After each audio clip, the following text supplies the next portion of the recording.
I think with this, I'll end my thoughts, and I thank Inland Waterway Authority for inviting me and making me part of these deliberations. Thank you. Thank you, sir, for those valuable points and very, very important points that you brought about, that the port is very strategically located in conflicts of not just the rivers, but also the countries, not just Bangladesh, which is traditionally thought of, but also an access, a gateway to Nepal. And looking at the entire value chain of the supply logistics, not just bits and pieces, we need to look at what is happening at Nepal, what is intermediate navigation, terminal infrastructure. So I need a very comprehensive and integrated approach. So thank you very much, sir. I'd like to call upon our next speaker, Mr. Kamal Raj Pandey, who's joining us virtually for the event. Just giving a brief introduction to him. Mr. Pandey is graduated in civil engineering from India and he did his master's in transportation engineering from the prestigious Asian Institute of Technology, Bangkok in 1983. He retired from the government of Nepal in 2012 as Joint Secretary, looking after foreign cooperation coordination and serving 34 years in service in transportation sector itself. He supervised IWT study on Gandak and Koshi rivers by domestic consultant. He co-chaired with Indian counterparts in reviewing the Indian government-supported Terai Road project, railway extension to Nepalese borders, and integrated checkposts. He is engaged with the World Bank and Asian Development Bank with various transport and public procurement-related projects. He's engaged he's engaged in an IWT study, which is the assessment of potential of recent developments in the IWT sector in India and Bangladesh for the purpose of Nepal by MTBS under the World Bank assistance in 2020.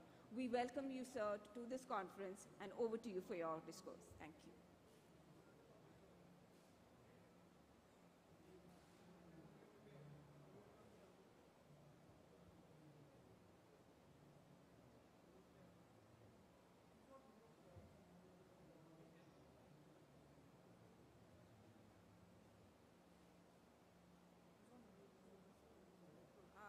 Excuse me, sir, you're on mute. We are unable to hear you. Okay. Sorry. Yes. Okay. This is a good opportunity, I think, in order to talk to you. Although I'm connected through the means of virtual. The dignitaries on the dais and also other participants, distinguished participants. And this is greetings from Nepal.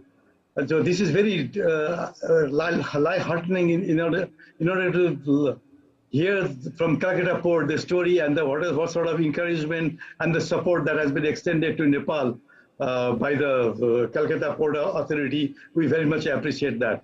I have prepared some few slides in order to give this. What are the key challenges, especially what are the background story on the inland waterways, and also what are the other things, just to give you the thoughts quickly, because I don't want to, because it's already been late.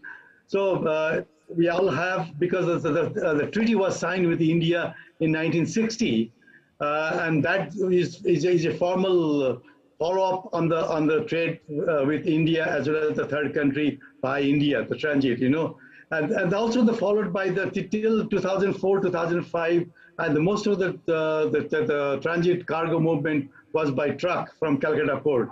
So that's coming to Nepal itself. But following the agreement with the rail service agreement in 2004, and the railways extended up to the Nepalese border in Birganj with the dry port. So that was a privilege for Nepal to also have a multimodal transport transit cargo system with for the bilateral trade between the two countries, as well as the transit cargo. I think just to give you the brief that we are now in a state that there's an opportunity that has been offered. So the inland waterways.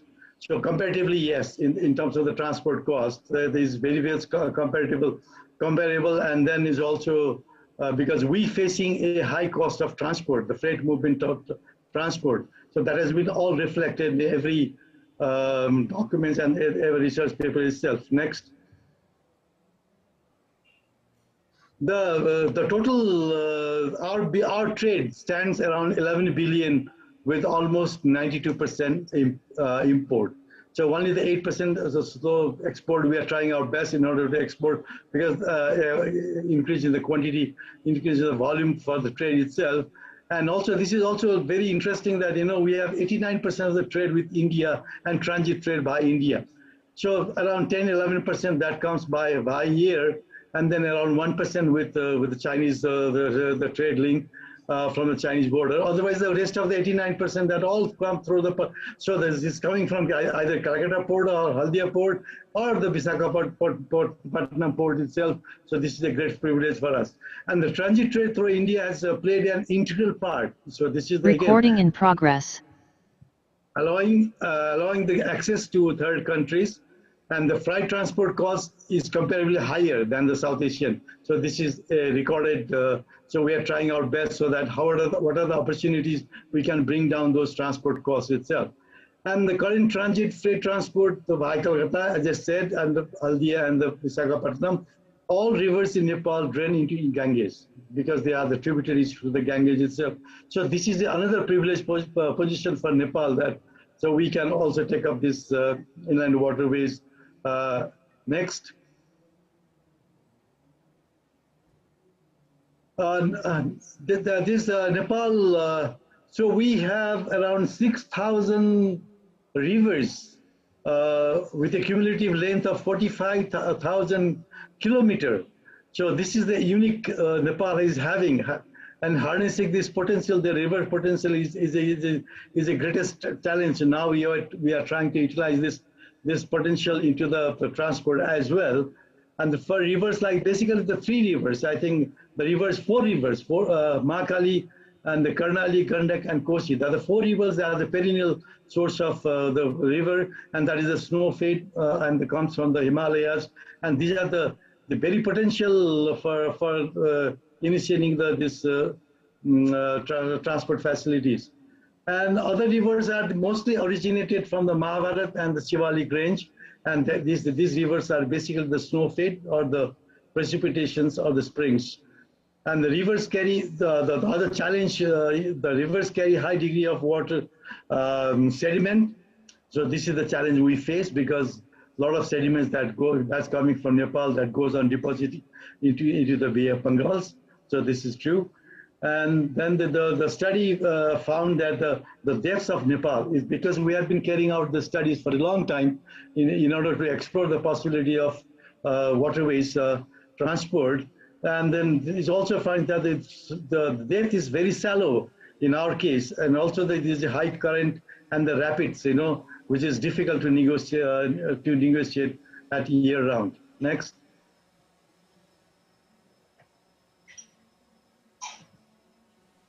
The current status on the transit movement. Nepal maintains and functions transit borders, especially the eight border points that facilitates the transit cargo to Nepal. And out of that, so almost the Birganj is the measure, which almost brings 45% of those transit cargo or Indian contents to Nepal.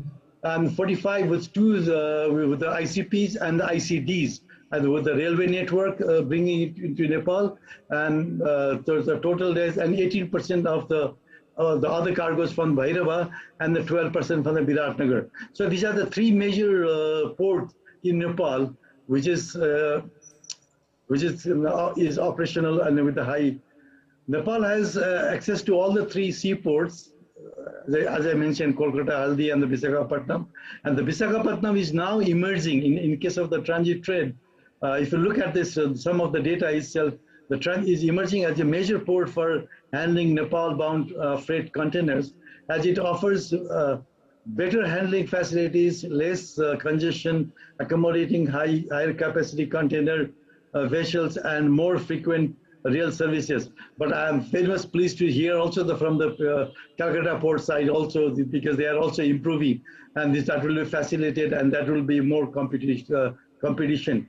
So currently the customs points in Birganj, Raxol Birganj is the sole point that handles the rail rail-bound cargoes. All those we are planning to have a railway connection with the assistance from the government of India. The rail points to the Kakarvita and also to the Viratnagar, as well as the Birganj, Bhairava Peri-Birganj already there, and the Bhairava and the Nepalganj will be connected to the railway and connected to the ICPs. So this will be the further future development in the transit trade. The modal shift, if you look at the modal shift at this time, is even the 50%, around 50.5% by the rail and the 50% by road. Next. So when the Gandak, I think it's very interesting that when the Gandak Treaty was signed between India and Nepal, there was at the time that the Farakka barrage was under the construction. At that time, it was even looked at the possibility of having a water navigational or the water transport between Nepal and India. So a navigational lock was built at the Gandak barrage to ease the movement of ships. So that was foreseen almost in 60s or early 50s and 60s. And then, but suddenly somehow it lost those. But now with the current initiative taken by the government of India, especially to develop the inland waterways and especially designating inland waterways number 111 rivers, so that has a very good opportunity for Nepal itself in order to span out those transit cargoes to Nepal. The possibility of connecting Nepal's waterways to Indian waterways would result in the opening of new alternative trade routes, especially a comparative markets in terms of the cost of the transport. In addition, waterways are a route through which Nepal can access Bangladesh. This is another point. We also have this tripartite understanding between India, Nepal, and Bangladesh in order to have this transit cargo transport between these three countries, between Bangladesh and also Nepal, facilitated by the government of India, Most important is getting a swifter access to the sea would lower Nepal's trading cost. So definitely. Next. So this is the inland water. So I would just like to say that, we also have this transit treaty now is under the revision. So there has already been a negotiation to include that inland waterways into the trade and transit treaty between India and Nepal. So we have incorporated that and the next. So we have the proposed amendment which we are taking that as the earlier speakers, he said that, the Sahibganj is already in operational stage, where that is very near to the Viratnagar itself. And when the Kalughat comes, the Kalughat will have a proximity to the Birganj and also a multimodal point to link with the Bhairava. So these are the conditions that we are looking at, how the India starts getting development, and definitely the Varanasi port. So 3 Varanasi ports, Sahibganj and the Kalughat has been proposed, for facilitating the transit cargo to Nepal from India. So these are the routes which have been proposed, and it will be a part of the trade treaty revision of the trade treaty itself when the time comes, maybe with a very short time of. Next. Okay, the current initiatives basically that the government now we have established following the development in the water transport sector. So government has established the shipping office, and then the regulations and necessary legislations are under preparations in order to have the facility for the ship registration, regulation functions itself, and also Nepal is also trying to be a member of the International Maritime. And then so far the most of the studies that has been conducted, also looking at it, the prospect is what sort of cargoes should be transported by the waterways, and what are the comparative advantage itself.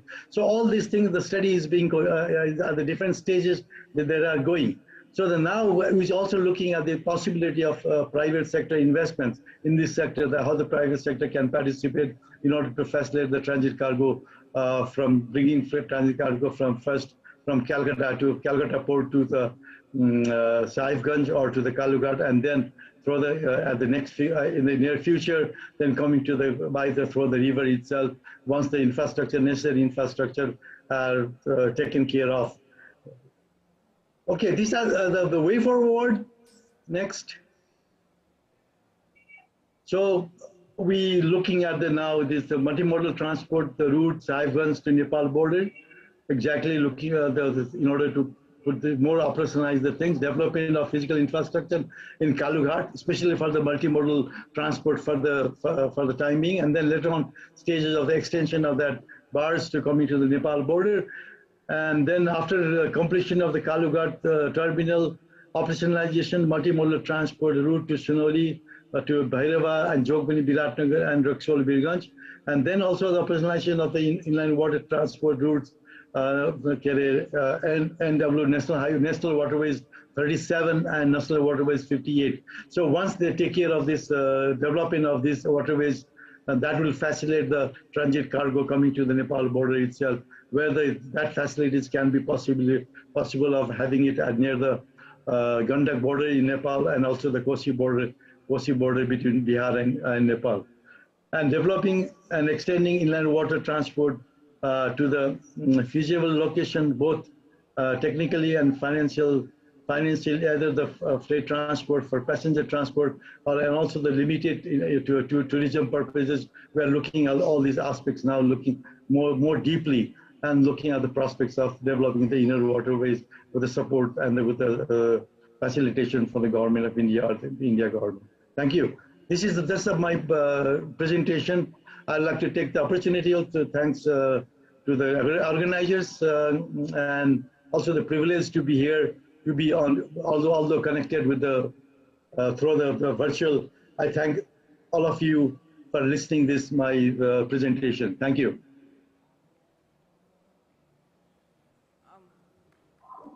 Thank you very much, sir, for these valuable inputs.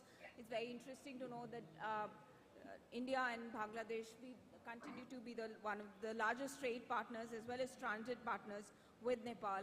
And I think the connectivity to Nepal through waterways will truly be representative of the multimodality that we can bring into logistics, supply chain, connecting ports of Vizag and Kolkata via our inland waterways, NW1, going up to Sahibganj and probably in the future Kalughat, and providing a very robust connectivity and probably help in reducing the logistics costs, which are increasing and are contributed to the competitiveness of the products. So we look forward to further interactions with you, sir. Thank you very much.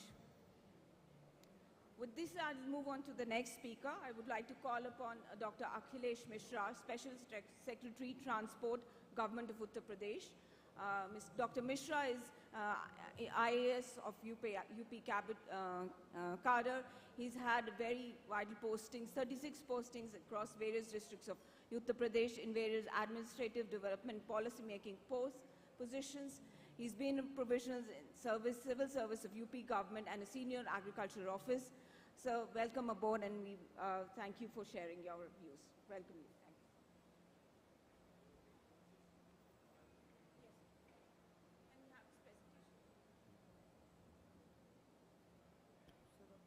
नमस्कार इसे change है इससे नहीं होगा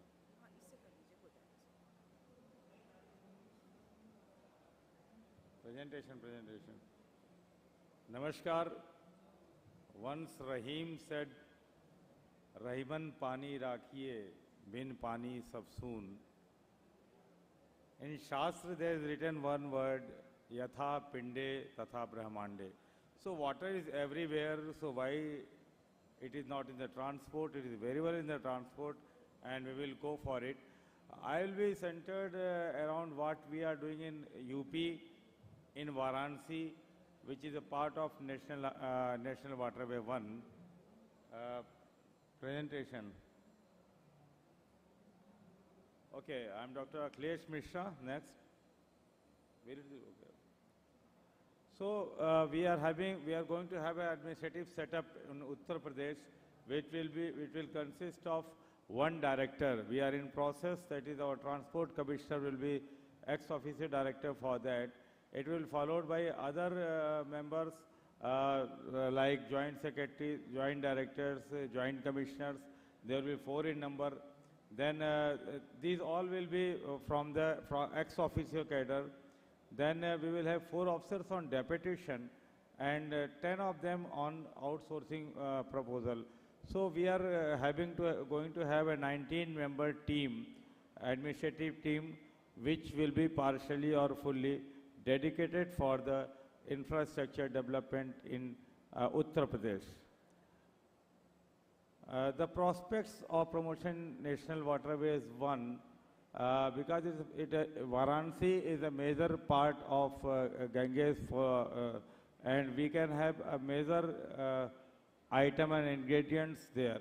So we are having a multimodal terminal phase 1 project in Ramnagar, which is active at this point of time. It is to be followed by a multimodal terminal, the phase 2, which will be in Ramnagar, Varanasi. It will be an extension of this one. We are planning it. Then a freight village in Chandauli and Mirzapur districts, which is adjoining to Varanasi across the river, will be developed. We are in process. The intermodal terminal in Ghazipur, so that the small farmers and artisans and small businessmen, they need not to go for the water, for the other modes of transport. We are developing in Ghazipur.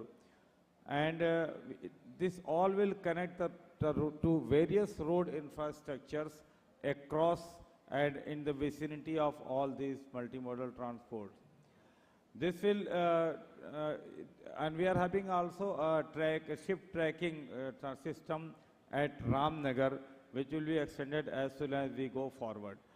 The main important thing is the land acquisition process, which is basically being done in Varanasi, Ghazipur, Mirzapur, and Chandauli areas. So for MMT, it's active already. We have got the 5.5 hectare land. The MMT extension, it needs 23 hectares, of which we have got portion of 16 hectares, and we are in process of getting the rest of the land.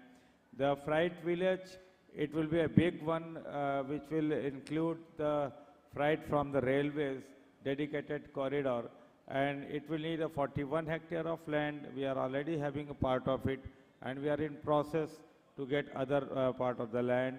The intermodal terminal, it's not active as of today, but it will be a small terminal at Ghazipur, and we will develop in due course of time. This will, because never at first is our policy, so Waterways will certainly help Nepal and other adjoining countries for that. 90% of the Nepal trade is through India, so we can take a heavy portion of that trade to Waterways, because it's a Haldia, Varanasi, Prayagraj route which can be used. The import of petroleum, iron, these are the projects we import from. Import and export from across the Nepal. Then the jetty in Varanasi is functional, as I told. A multimodal terminal in Varanasi, the goods will be transported from this terminal as of today towards Nepal from various entry points which are already there. Then from other parts of the India which are in vicinity of Varanasi, we can collect the goods at this multimodal terminal, and the waterways can be used further because it's a cheaper and it will reduce the consumption of diesel in today's days. One new proposal is there which is in very nascent stage of the community of jetties. You are seeing 15 numbers of community jetties to come up. It's principally approved.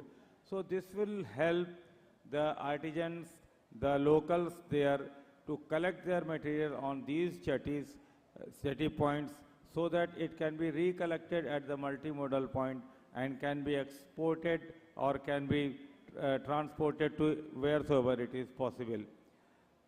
These are the salient features of these jetty points, whereby we are in fact concentrating towards the locals, towards the nishad, towards the local boatments, towards the perishable goods, which can be transported through all these jetties. So we are developing it. It will take some time because it's principally approved, and we are going simultaneously like a bird charting to develop this infrastructure in Uttar Pradesh. The action plan is that we will transport food grains, fruits, and other ODOP products, especially in UP. They are very popular. We are having 75 districts. So 75 unique type of products we produce in our districts through MSME sector, and that can be transported to various parts of country and abroad as well. Raw materials can be transported so that we can develop certain other points of production. Then importing forest products from Nepal. What happens in Nepal, that the logs, they are floating in the village, in the rivers, small rivers, which are 6,000 in number, as told by our previous lecture. These logs can be collected, and a good forest produce import system can be developed for India. Then it is having potential to develop the tourism as well. You know, tourism sector is developing fast after this corona period, and especially Uttar Pradesh, we have developed a number of other tourist points. So tourism, one other sector other than transporting the logistics for Uttar Pradesh. As per I said, North India is center for various religious and other type of tourism. This will also give economic concession to the Nepal so that they can use our waterways. Then as per the extension policy of China goes on, we can go for it, we can go for the local transport so that we can dent in that policy and we can save our country as well. So what are the major challenges why we are falling back? The first is the formation of the directorate. We are going through elections, and still even today we are in the election mode. So we are not able to finalize this. It's still to go in the cabinet, but we will do it in due course of time. Then land acquisition is one of the major issues. We cover 4 districts in this process of developing the multimodal terminal as well as the freight village. And you know, local collector decides the rates. The rates of all the 4 villages are quite different. So the farmers are getting agitated.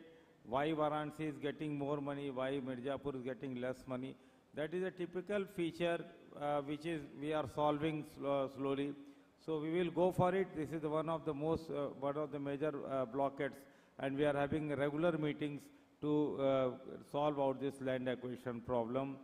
Followed by this communication, we are having certain communication gaps with the IWA as well, with reference to the timing of the money, the timing of the decision, because we are having 2 different thoughts. IWA thinks that we should have all the chunk of the land at a time. We are in the process getting slowly small pieces of land so that we can go for the Section 6 land acquisition activity if we get some portion of the land. It is not that we can purchase whole land as and when required. So it's one of the procedural delays there, but we are going through it. Differential rates of land, but naturally a farmer which is adjoining to one of the districts will get lower rates, Varanasi will get more rates. So that is also one of the problems which are having. Environmental factors, they will come up certainly, because we are having ghadials, we are having turtles, we are having dolphin, as we were discussing earlier. So they will also come up in due course of time. That is to be tackled. The religious factors, because the people in Varanasi and adjoining areas, they are very religiously attached to their type of living. So that is still to be changed. That is a social factor which will come under challenges. Ganges, sufficient water, that is to be taken care of in due course of time when we go for the I'm just showing the figures of this jetty which is already operational in Varanasi. Now this is one of the dolphin species which is there. I also want to welcome all of you to the two major structures which we have developed, the Ayodhya Mandir and this Ganga Ghat, which is being developed like anything. So I will take this opportunity to welcome everybody to my state and these 2 points. This is one of the river basins. You will see all the blue lines that show how UP is rich with these type of rivers. So that will certainly add to the Waterway Authority, certainly add to waterway transaction in Uttar Pradesh. Thanks. So I will end up with the same thing. Raiman pani rakhiye, bin pani sab soon, pani gain ubre, moti manas chun. Thanks, and thanks for inviting me there. Thank you.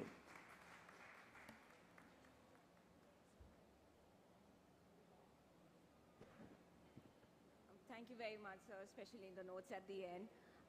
You made very valuable points, especially regarding multimodality and also identifying the key role last mile connectivity that you said that roads are being made for these.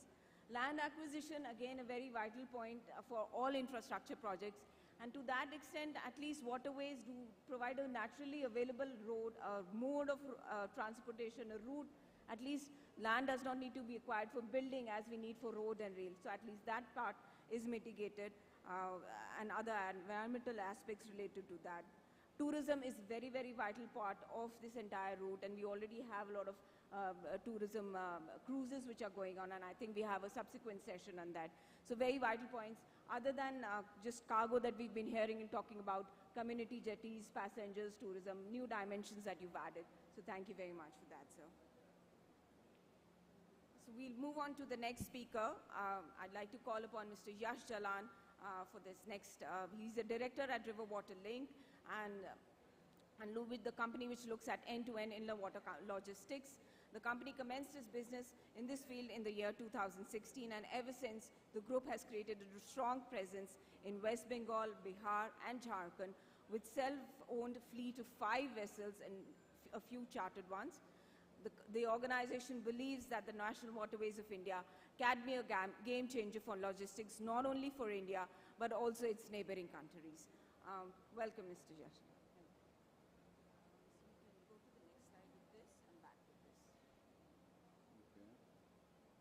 Which is the presentation?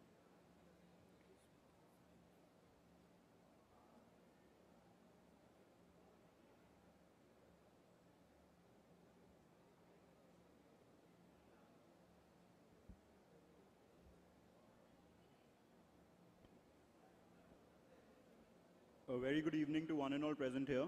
On the onset, I would like to thank IWI for giving us this opportunity to present our views on the Indo-Nepal trade via national waterways. And I would like to thank the esteemed panel of speakers that we have had in this session and who have given us who have shown immense light on this particular topic. I, as a private operator, would like to share mine and would like to expand on a couple of points which has already been stated here. So, over the course of the past 2 days, we have already discussed on the potential of inland water transport. I will keep my presentation very brief as we are already running short on time. So, this thing, right?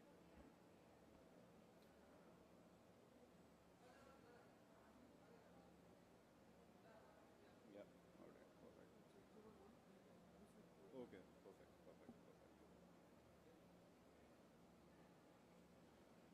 So, as we all know, inland water transport is one of the most safest forms of transport available as of now. It ensures that the cargo reaches well on in the condition it was supposed to reach in. Now, as far as Indo-Nepal is concerned, these are some of the potential stakeholders that will play a very vital role in setting up this particular trade between both the countries. First and foremost, the government, of course, then the regulatory bodies like the IWAI, the IWT, the the different ports that we have on the eastern coast, specifically Shama Prasad Mukherjee Port, the NHAI, the stevedores, the clearing and forwarding agents, the shipping lines, MLO, NVOCCs, and the vessel owners and operators.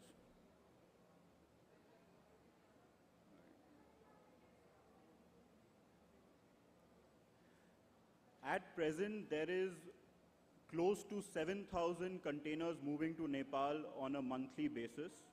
And apart from these containers, as Shri Vineet Kumar ji rightly stated, the quantum of bulk cargo which is being moved to Nepal via roadways and railways is a very good opportunity that can be tapped by the waterways sector. And so there are certain limitations of roadways and railways both. Primary limitations are being the detention that the shippers are facing in this particular mode of transport.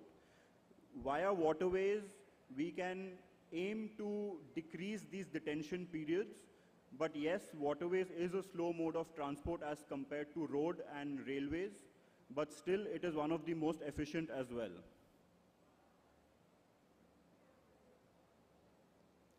These are some of the pros and cons of inland water transport. As we all know the pros, I would just like to focus on one particular aspect wherein how we can come together as the Honorable Shipping Minister rightly stated that PPP is the future of development of inland water transport in India, and we as a part of the private sector, we also believe in this and we aim to work towards the same.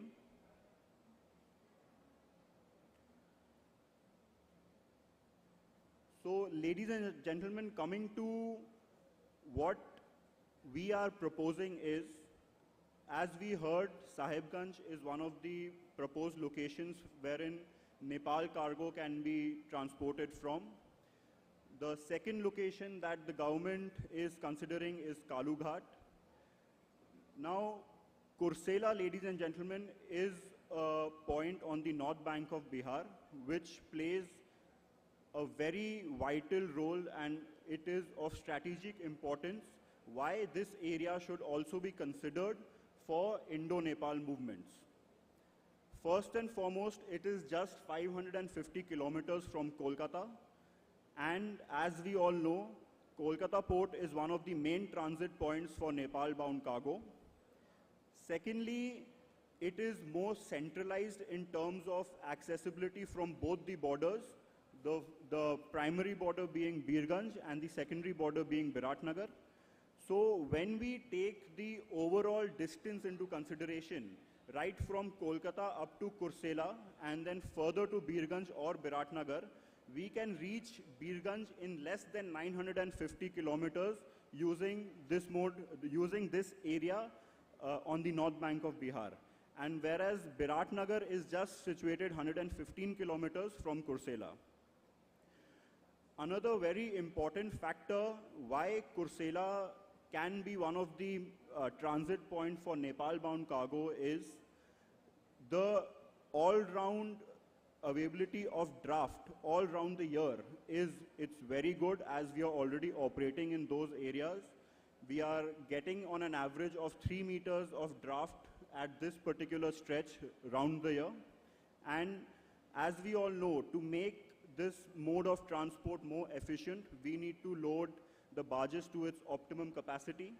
We aim to procure barges ranging between 70 to 90 containers, and it will be able to make voyage to Kursela at the optimum capacity. So, ladies and gentlemen, this is a screenshot of the Google Maps, wherein you can see Kursela is highlighted on a red circle. These maps show the distance between Kursela and Birganj and Kursela and Biratnagar. Both, as I said, Birganj is located at a distance of 380 kilometers as well as Biratnagar is located at a distance of 115 kilometers. Now, this is a very brief outlook on how the costings would be using inland waterways. So, first and foremost, the material handling charge at port is one of the costing factors. Second, and the major aspect, is the barge freight from Kolkata to Kursela. And then comes the unloading costs at Kursela and further transportation up to Nepal, and then bringing back the empty containers back to Kursela and then further on to Kolkata or Haldia, as and where the shipping line desires their container to be.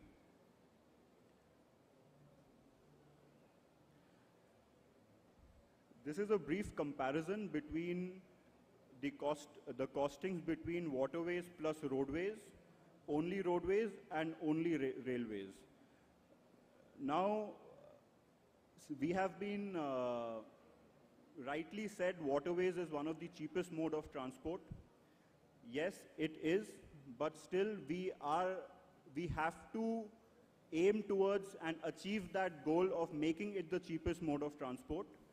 Right now, how far our study goes, a container moving from Kolkata to Nepal is, the shipper is having to pay close to 1,20,000 rupees per container, and the freight of the empty container is charged extra. The containers being moved via railways is having to pay close to 70,000 rupees per TEU, that is a 20 feet container. Whereas if we move it through waterways and roadways, even in the present scenario, when the infrastructure is at a very primal stage, we are still developing this industry. Even in this very basic scenario, the costings that can be achieved is lesser than that to compared of roadways. The cargo assurance and on-time delivery is assured to the clients. So I would like to highlight here that we are at a very novice level right now as far as IWT goes. So even at this level, if we can make waterways a cheaper comparison to roadways, it is a great achievement for us.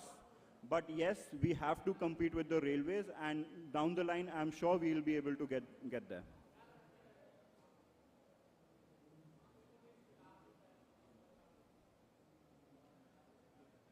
So as I said, these are certain observations that we have using barges as one of the mode of transport for Nepal-bound cargo. Now, this is some of the support that we as a private sector, we aim to receive from the government, and yes, the government is already working towards the same. The first and foremost being incorporation of these different routes in the Indo-Nepal Trade and Transit Treaty. Secondly, I'm sure Vineet sir gets this a lot, but decrease in handling of port costs. It is already IWD containers are given a 50% rebate as far as the handling cost goes, but we are businessmen, we aim to achieve maximum benefits that we can. Now, this is a very important point wherein Nepal-bound cargo has to be treated as an in-transit cargo, at least up to the point where the barge gets unloaded. The reason being, one is the ease of customs procedure throughout this particular route, and as Vineet sir rightly stated, that the future is mid-river transshipments for this particular kind of cargo, be it bulk, be it containers, be it whatever it is. It has to be mid-river transshipments, but along with it, the shipping lines and the NVOCCs will have to take active participation and allow the free time on these containers to start right when it is unloaded from the barge, because the transit time from the barges will be close to around about 1 week to 10 days one way. So the free time given should be given to the barges so that the detention on these containers are then not passed on to the final shippers.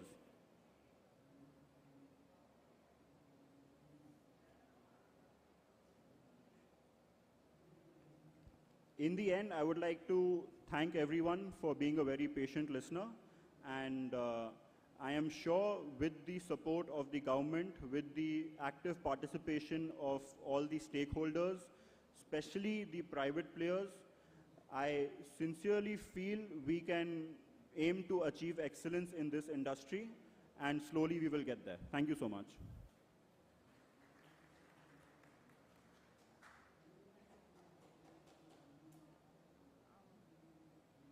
Thank you, Yash.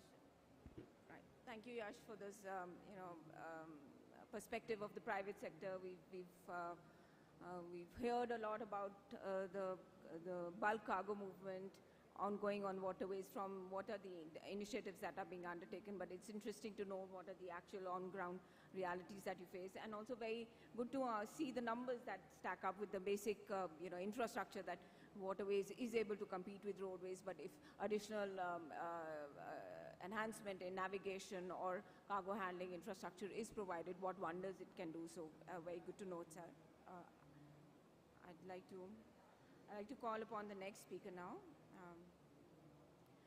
Yes, I'd like to call upon Mr. A.K. Mishra, Director, Jmvp, Inland Waterway Authority of India. Mr. Mishra has multiple years of experience working with the Central Power and Research Station from 1997 to 2002 as a research assistant, after which he joined the Inland Waterways Authority of India and has been working here for more than 20 years in this sector. Sir, I'd like to call upon you to describe the initiatives at the IWI.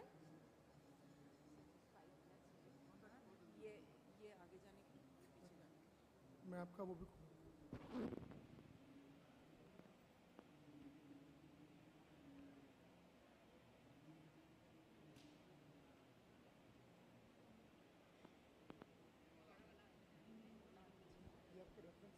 आपको ही move करना पड़ेगा ये वाला आपको उसको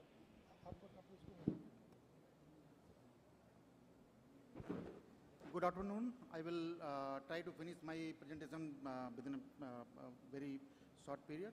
And this is regarding, I'm presenting my presentation on the connectivity of the Nepal through waterway. So already much has been spoken by earlier or previous speakers about the significance of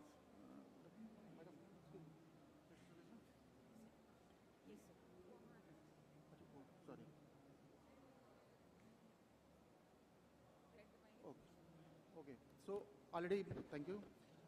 Already much has been spoken about the significance of our Kalughat terminal, which is under construction, and the multimodal terminal at Sahibganj, in context with the connectivity of Nepal through waterway.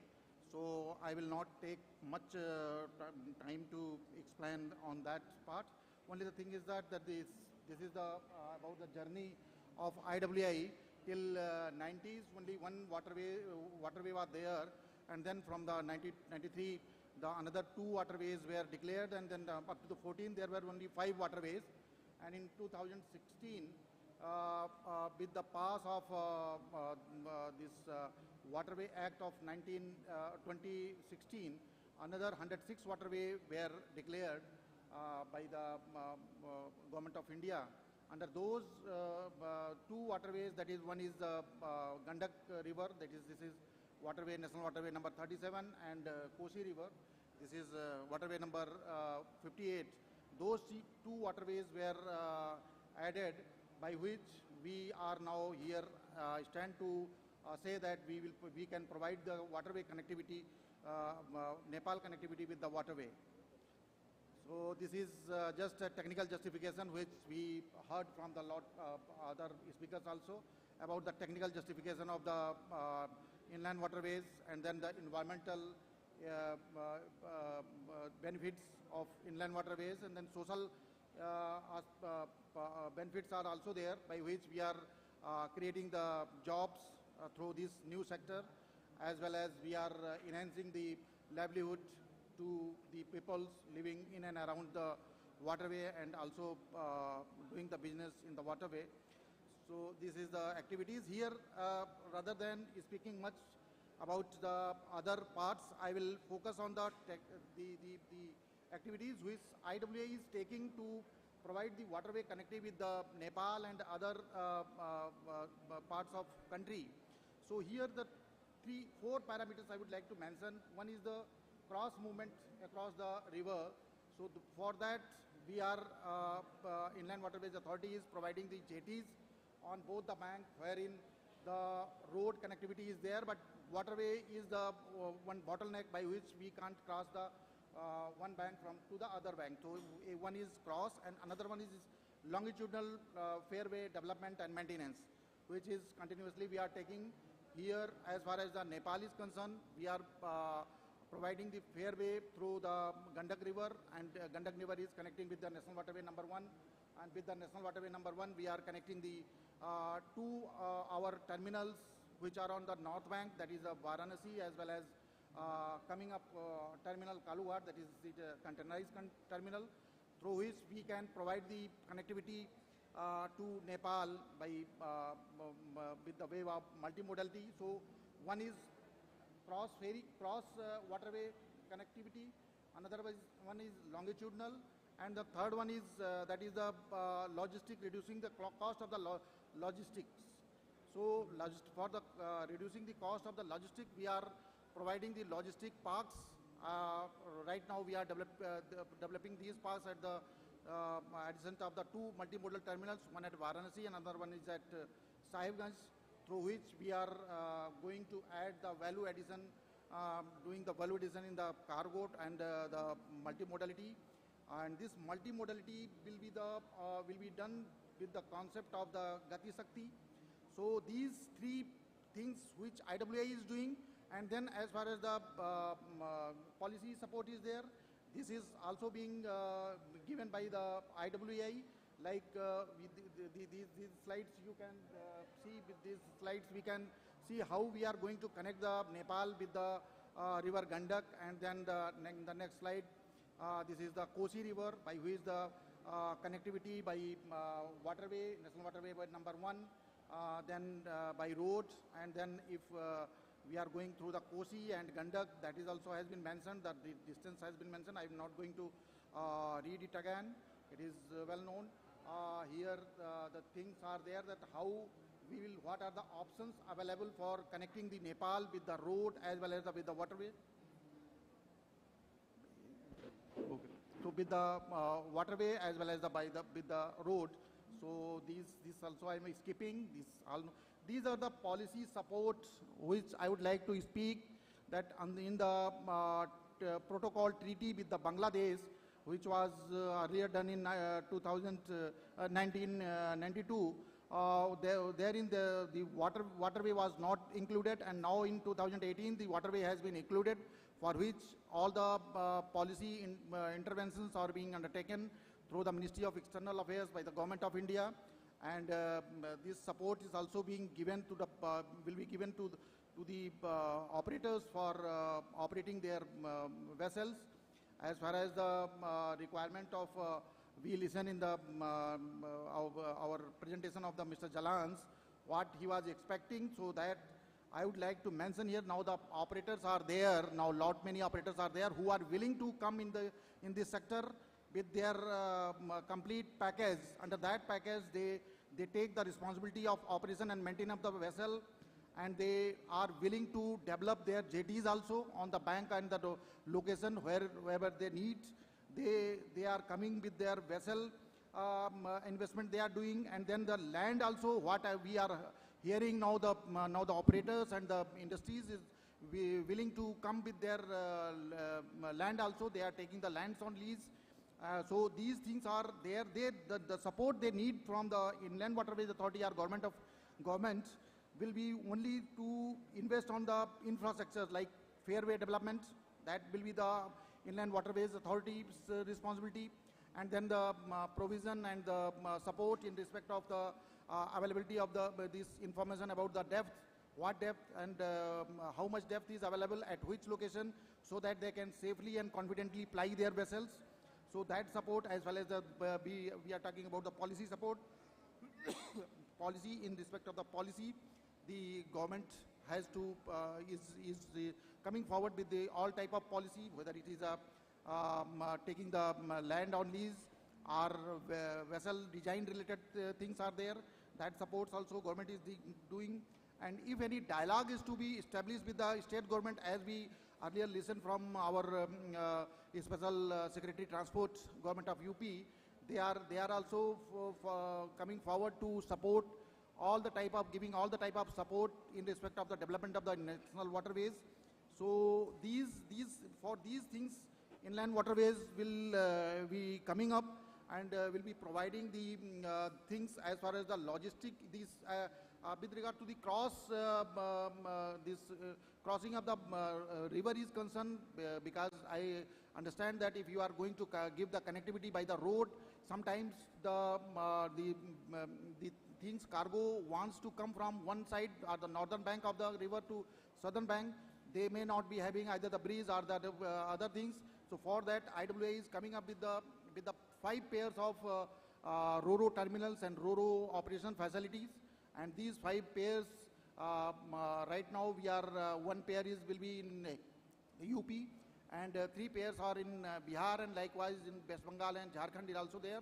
So these like Kahalgaon, Tintanga is 1 pair, and then Bakhtiarpur, Hassanpur is 1 pair which has been identified and which is going to be developed. With these, we are going to reduce the logistic costs. So with these proposals, which are the bottleneck and which are the link failure or link gaps in the sector, particular sector, on which now the Inland Waterways Authority is focusing.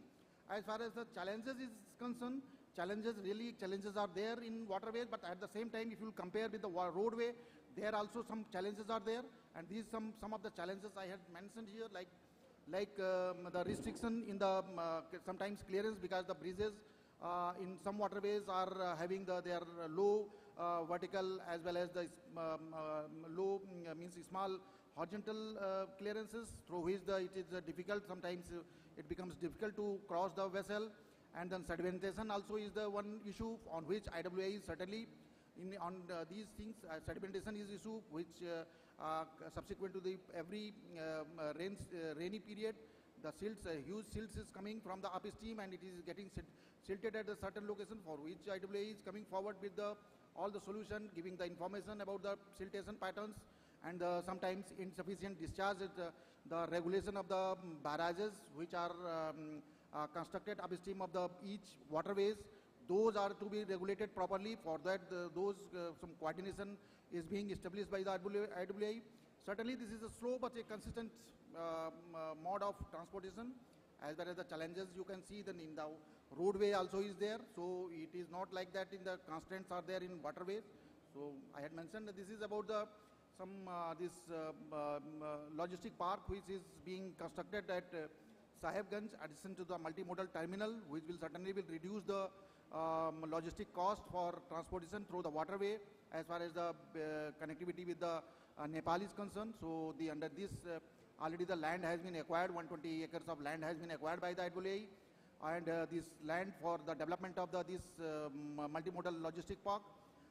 The MOU is under finalization with the MMLP, the NHI. NHI is having one company. With that company, they are going to develop 35 numbers of multimodal logistic parks all over in the India, and now this will be also developed by the NHI with their company. So this way we are giving all the supports to operators and for establishing the waterway connectivity as far as the Nepal is concerned. Thank you.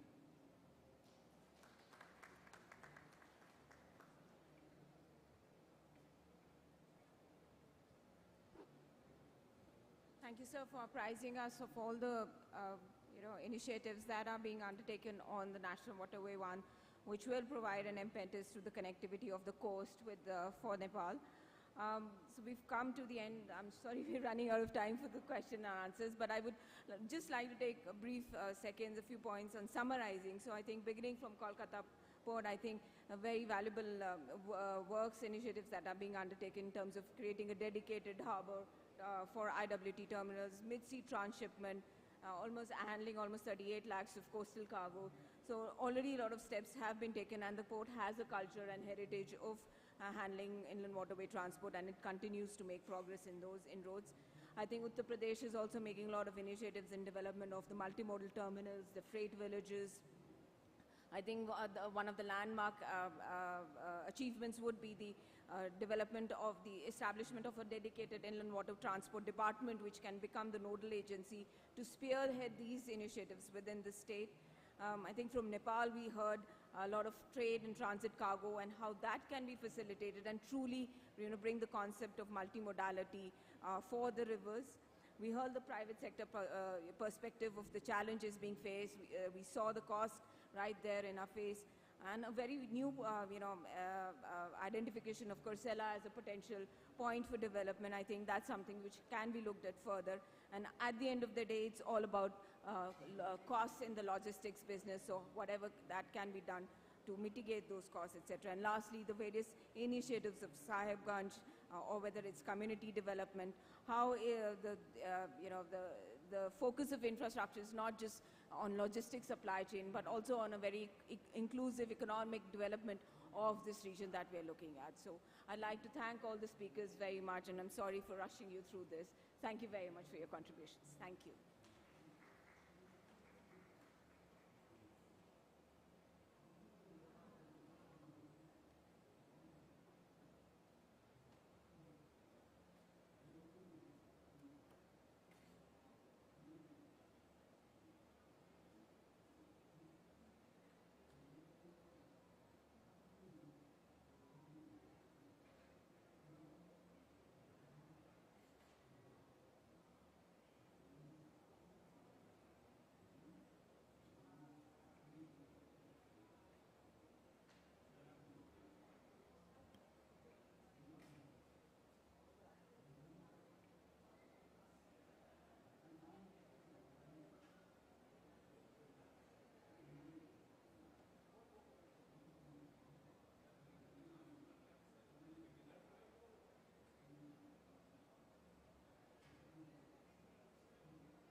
Recording in progress.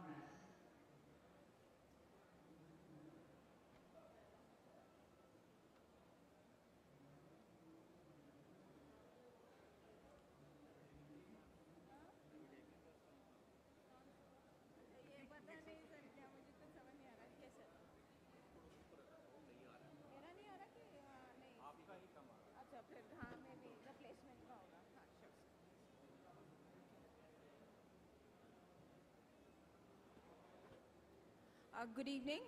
Just like to make an announcement that we'll be starting the last session for the day, the breakout technical session on unlocking potential of regional trade through waterways with specific focus on northeastern states, Bhutan and Bangladesh. We'll be starting the session at about 4:45, so request you all to please just have a little more patience and be seated. Thank you very much.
Hello. Hello.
Hello,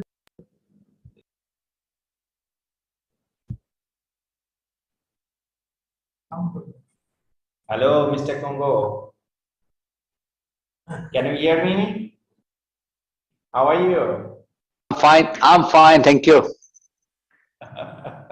So we are waiting and waiting. Yes, yes. You'll have to be patient.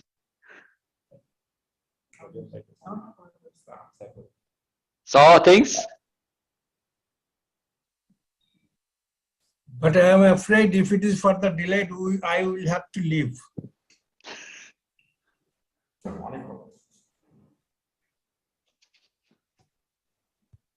And they are not responding.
Mr. Sahid Manowar Hussain, are you online? Yes, I'm online. Good afternoon, sir. My name is Kunga and I'm from Bhutan. Yeah. I'll take this opportunity when the others are joining in. Is there any dredging being done from 0 point to Chilmari? Yeah, it's dredging is underway. Dredging operation from Shirajganj to Doikawa, that is 0 point, border. Sir, at the moment, our vessel moved from Chilmari to a place called Hatsing Mari in the Indian-Bangladesh border. Yeah. So there we are experiencing some draft problem. Somewhere, you'll find a problem at some points, at some hotspots, and this is the dry season and it's the lowest low water period. So yes, of course. At some points you will have to face problems because only the dredging it's not the answer to remove the problems of navigability. Some other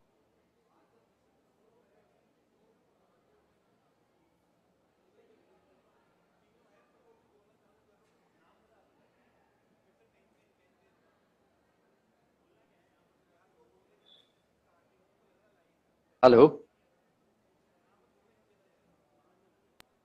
I was muted. Yeah. I was muted by the host, not by myself. Okay. Okay, thank you. Anyway, we'll have. Oh.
Good evening, ladies and gentlemen. We'll be starting the session in just about 5 minutes. Thank you for your patience and request you to be seated. Thank you very much.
Good evening. We'll start the session now.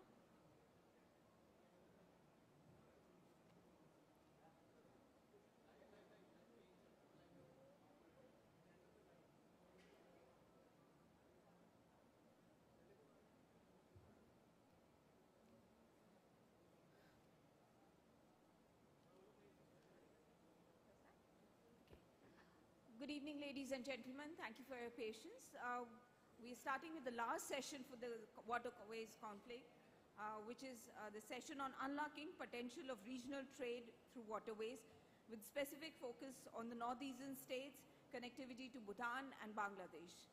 I'd like to start this session by welcoming our Honorable Minister for Transport, Parliamentary Affairs, Skill Development, Entrepreneurship, Industry and Commerce, Government of Assam, Sri Chandramohan Patwari. So we are really honored with your presence, and I request if you can join us on the stage. Thank you very much, sir. It's a privilege to have you here, sir.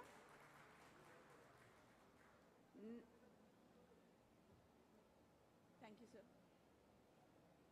I'd like to call upon Mr. Jmvp Namgyal, Consul General, Royal Bhutanese Consulate General, Guwahati.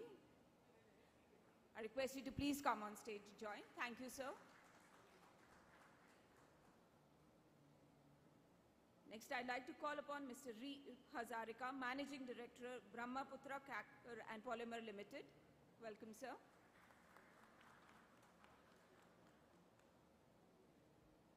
I'd like to request Mr. SVK Reddy, Chief Engineer, Inland Waterways Authority of India, to join.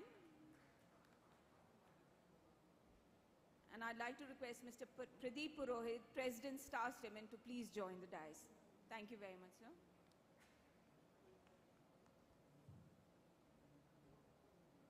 We'll begin with the felicitations. I'll request Mr. Reddy to please facilitate the Honorable Minister.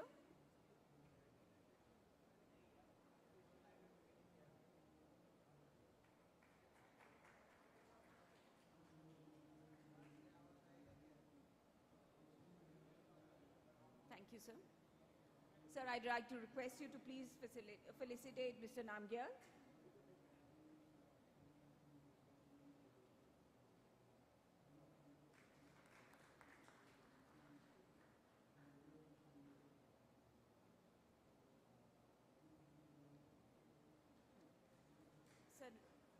like you to request to please felicitate Mr. Hazarika.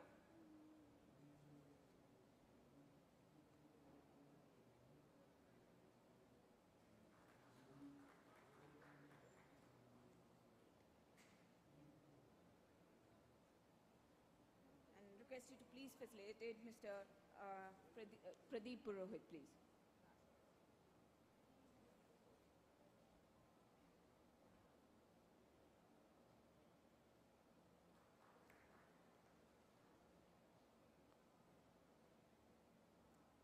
Thank you, sir.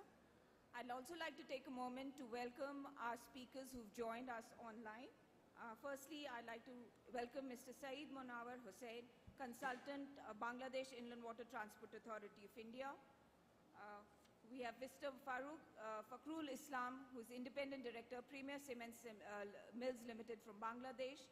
And we have Mr. Kunga Tenzin, Director, Raikil Industries. Welcome to you all. With this, without further ado, we'd like to commence the session.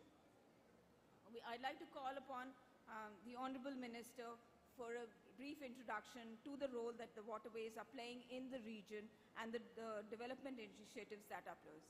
Sir, I'd like to request you to please come and sit.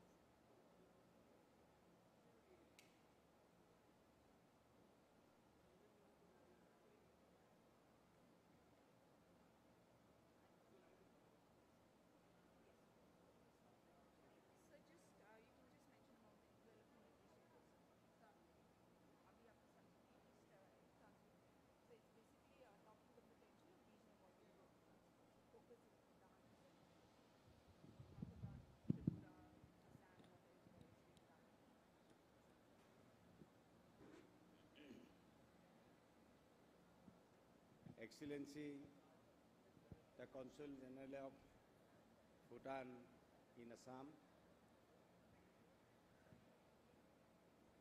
Mr. Reddy, Sri Hazarika, MD BCPL, and Mr. Purohit, the Vice President of Star Cements, and ladies and gentlemen present here.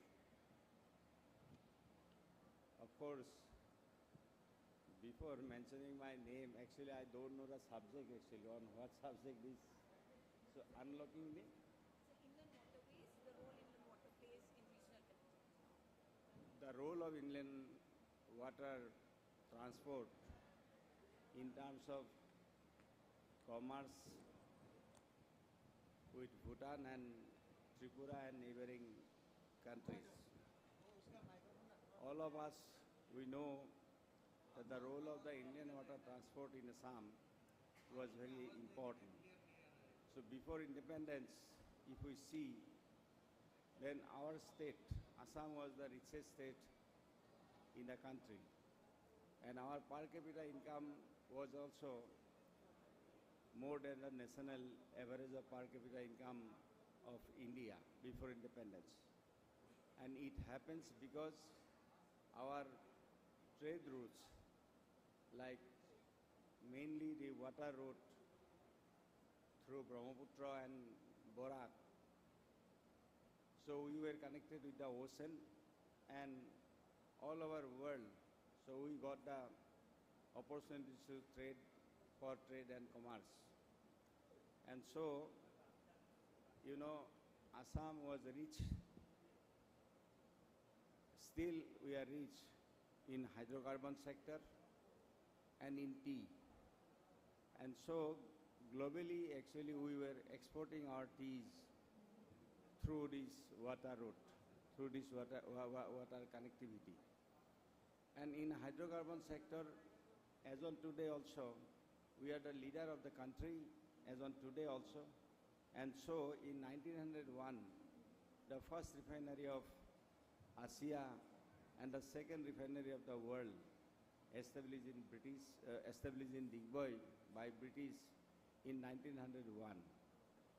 But after Indo-Pak War, not Indo-Pak War, Bangladesh and Pakistan War, 1965, so our access to Mongla and Chittagong port, it was stopped.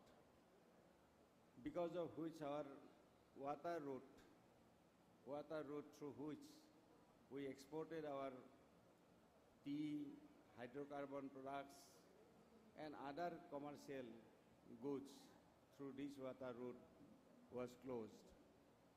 And now, after Modi ji came to the power in 2014, the protocol signed with Bangladesh and India.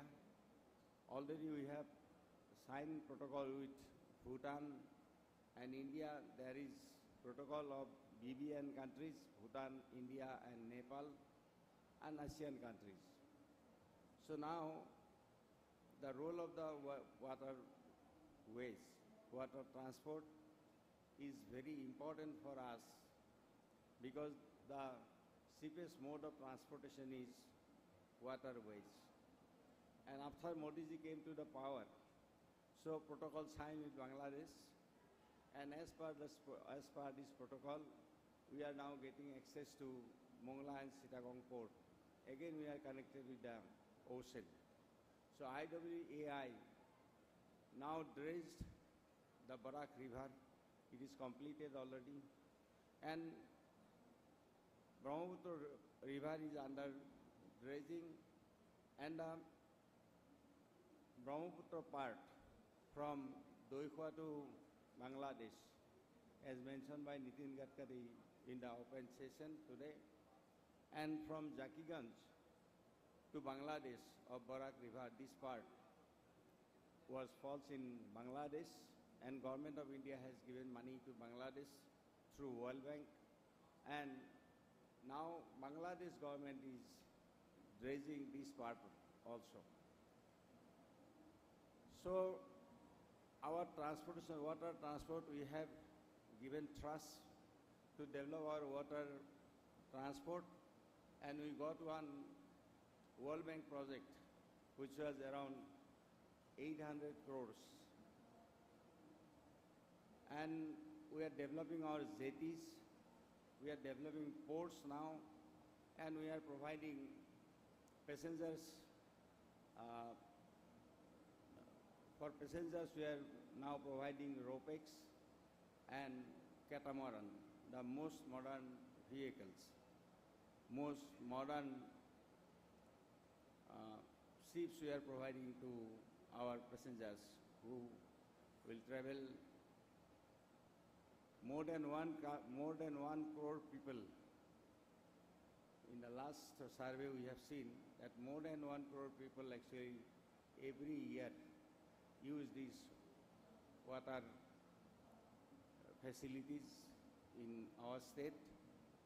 And now we are making some modern, we are just giving some modern vessels to our passengers, and all automobile engines are replaced now by marine engines so that there is no problem for the passengers. And we are constructing now one company from Netherlands. We have given them to make the survey and to prepare the DPR. And from the World Bank, the money we got, so we are now going to construct jetty in different places like Disangmukh, Shivsagar, and other part, Matmara, Vishwanath Ghat, Nimati, Majuli, then Guwahati, Uttar Guwahati, then Gwalpara, then Dhubri, then Mankasar. So all these jetties now we are going to construct from World Bank project. And apart from that, with the help and survey and the technical support from IIT Chennai, so we have started now night navigation also in Assam, so that apart from our passengers facility, our commercial activities also can be done in the night. So night facility already we have introduced in Assam. We have started night facilities, night navigation already we have started in Assam. So role of the inland water transport is very much important for Assam as well as and for neighboring countries.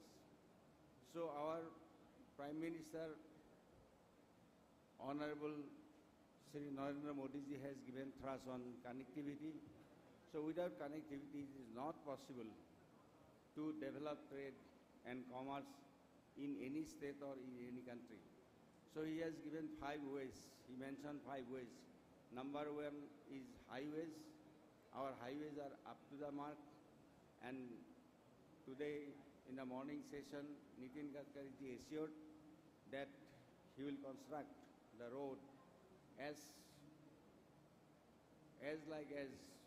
the US road standard. So as on today also our highway is up to the mark. So second ways, the airways. So airways also now we are developing. So second terminal is coming up at Guwahati now, and Government of India sanctioned 1,243 crores. So second terminal is under construction. So we are extending this Tripura airport also. Now land requisition process is going on. We are expanding this Jorhat airport also. Lilabari airport also will expand. Now work is going on. And our Tezpur airport also we are expanding. The abandoned airport Rupsi. So now we made it operable. Now flights started operating from Rupsi airport of Thugri district. And one greenfield airport is coming up in Silchar. So land requisition already done and DPR is being prepared. So one green airport is coming at Silchar. So this is highways, airways, roadways, airways, and then waterways.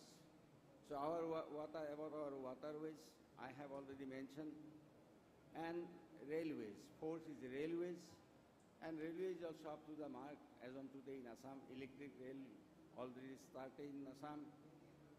So railway is also up to the mark. And fifth is the highways. So our internet service is slow here because we are getting connection from Chennai and Mumbai gate. So it's not possible to get, you see, fast connection. So as per the vision of Honorable Prime Minister Modi ji, Act East Policy Affairs, there is a department, and I'm holding this department. That department given to me, and we hold Indo-Bangladesh meet last year. And during Indo-Bangladesh meet, we requested Bangladesh government to give us connection from Cox's Bazar gate, IT gate, and they agreed. Now when Railway Minister Ashwini Vaishnavji visited Assam, so I requested him because he is minister for IT also, and he is kind enough that he agreed and he instructed railway department to bring connectivity parallel to the railway line to Assam from Cox's Bazar. So these 5 ways mentioned by our Honorable Prime Minister, out of the 5 ways, the waterways is one of the important ways for trade and commerce. And apart from that, our cargo movement already started. It is mentioned in morning session that the IWAI from Calcutta, they have already brought steels and all, and Star Cement also they have flyers they bought last year from Bihar to Assam. So that way our cargo movement already started, and our Pandu port will be developed by IWAI, and slipway also, one slipway also is being under construction by IWAI. So as on today, for the development of the state and industry and commerce, this Indian water transport is very much important. I had a small discussion with His Excellency the Honorable Minister Economic Affairs Bhutan and His Excellency Consulate General also present in Guwahati when he reached Guwahati.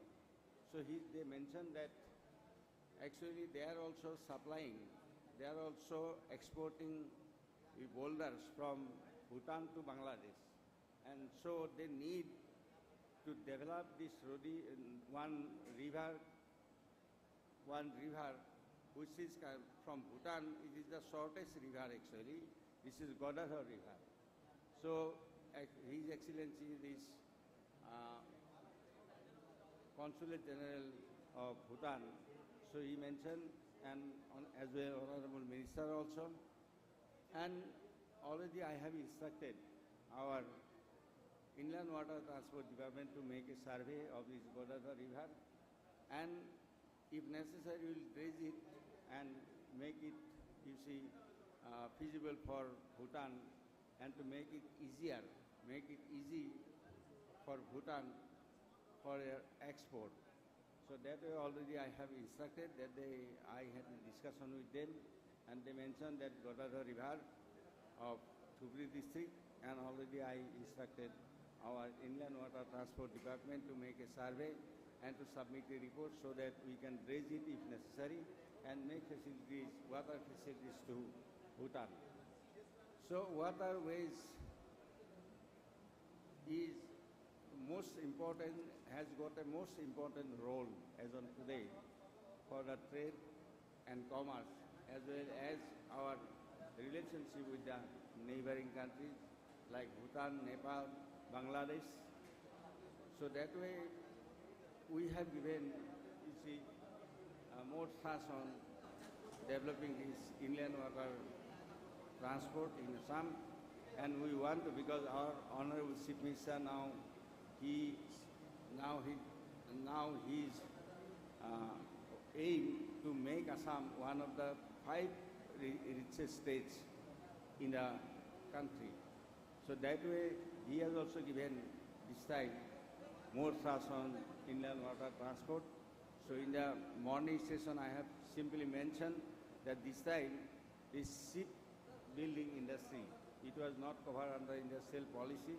So this time in our budget, latest budget, we have given, you see, we have given the declaration that the shipbuilding also will be brought under industrial policy, and those who will invest in shipbuilding, like industry, they will also get same benefit from state industrial policy and national industrial policy. So we are giving thrust on this develop our water route. The previous, before independence, this water route we would like to develop now, and our team is working along with IWAI to develop this road and to make facilities for trade, commerce and business of Assam and Northeast. And apart from that, Bhutan, Nepal and Bangladesh. So our A team, within very short, a team will visit Chittagong and Mongla port, and will make necessary facilities there. Already we had discussion with Bangladesh government. So last month Bangladesh Commerce Minister, he visited, and we had a very long discussion with him. So our A team will visit now Bangladesh, this Mongla and Chittagong port. So this is what we are thinking as on today. Assam government is thinking to develop this water road, and it has got a tremendous role to improve, to increase our trade and commerce in Assam as well as the neighboring countries. So that is what I want to say, and our participants here, they will definitely speak their experiences as well as and their demand, what actually, like Mr. Purohit, he is in business, he is a vice president of Star Cement. So he has got experience, or what problem he is facing for using this cargo, probably he will definitely tell us. And BCPL also, they are also having experience. Now the refinery, 3 million ton refinery, Numaligarh. So all machineries, all heavy machineries were brought by IWT of Assam. And this time also this 9 million ton, proposed 9 million ton refineries, all machineries will be brought by IWAI. Already MOU is signed with Numaligarh refinery and IWAI. So Dhansri river will be dredged. And Brahmaputra, via Brahmaputra through Dhansri, so all machineries will be brought by IWAI with the help of Inland Water Transport Department of Assam. So that way we are working actually aggressively to develop this water road. So with this, we are happy that our Port, Shipping and Water Resource Minister is from Assam, Sri Sarbananda Sonowalji, and he is very dynamic and he is very proactive also, and he has got, you see, tremendous knowledge about Assam's river and Assam's potentiality of river, water transport. So we are lucky that way that he is holding this post, and under his leadership, I hope, under his leadership and our vision of our Honorable Chief Minister, both of their visions and dynamic leadership, I hope we will be able to make this inland water transport up to the mark as desired by our business community or business houses. So that is what that is what we are doing as Transport Minister, because it is under IWT, is also under Transport Ministry. So I am also, you see, monitoring every day, everyday activities of inland water transport. So I hope that definitely we will be able to improve the water transport in Assam to make facilities for trade and commerce of Northeastern region, and apart from that, Bhutan, Bangladesh and Nepal also. And apart from that, just to connect with Myanmar, the Seatway port is already completed. So Seatway port is constructed by Government of India. So it is, Myanmar is connected with Mizoram. And from Mizoram, whole Northeastern region will be connected with Myanmar. So that is one point that Government of India is doing really a good job, which I always appreciated this for the Seatway port, because it is the nearest connecting point through waterways with Myanmar. So I have visited Myanmar also. I have seen, and port is completed. Now road is under construction.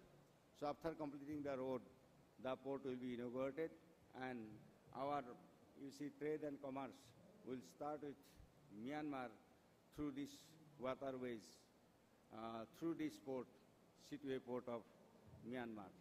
So with these few words, and the aggressive, aggressive effort made by the Assam government Transport Department, we hope that will make Assam water transport up to the mark, because we have got already Government of India declared 15 rivers out of 44 rivers of Assam as national waterways. NW2 is Brahmaputra, NW16 is Barak, and other 13 rivers are declared as national waterways. So we will develop all the national waterways so that industry and commerce will get facilities, and we will try our level best to provide all facilities to our industries, so that we can, in morning session, Nitin Gadkari said that if industry is not grow then employment will not grow. If employment will not grow, then our per capita income will not grow. So that way, just to boost our industry, so we'll definitely develop this water connectivity and other connectivities. And we are aggressively working on this issue. So with these few words, I conclude my speech, and other speakers who are participating here. So I'll carefully note their points. Actually, what they want from government to develop, we are developing of our own. If you have something in your mind, what to do, if you express your views, then it will be beneficial for the government to do work. With this word, extending my thanks to you all, I conclude my speech. Thank you.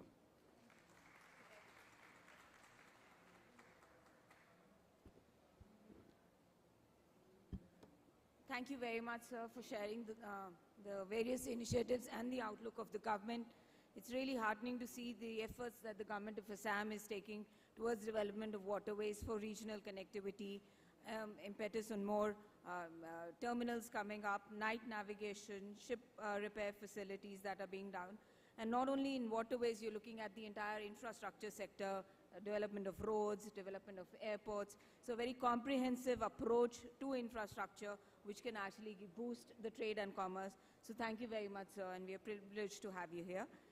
Next, I would like to call upon Mr. Jigme Nangwal, Consul General, Royal Bhutanese Consulate General of Guwahati, to share his views. Thank you, sir.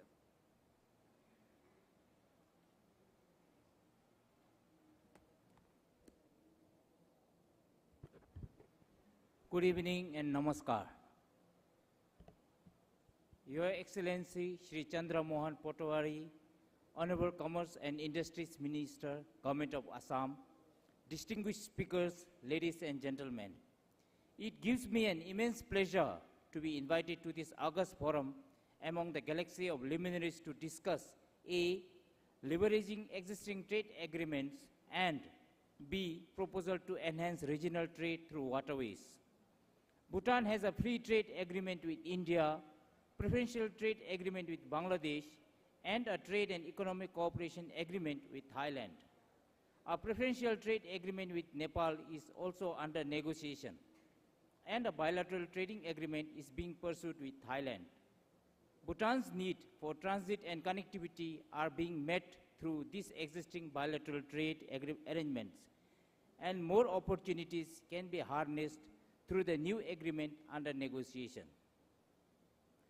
On the regional front, Bhutan is a signatory to the agreement on South Asia Free Trade Area that we commonly known as SAFTA and BIMSTEC, but these arrangements are yet to fully capitalize on the latent potential and unleash the opportunities that the region provides.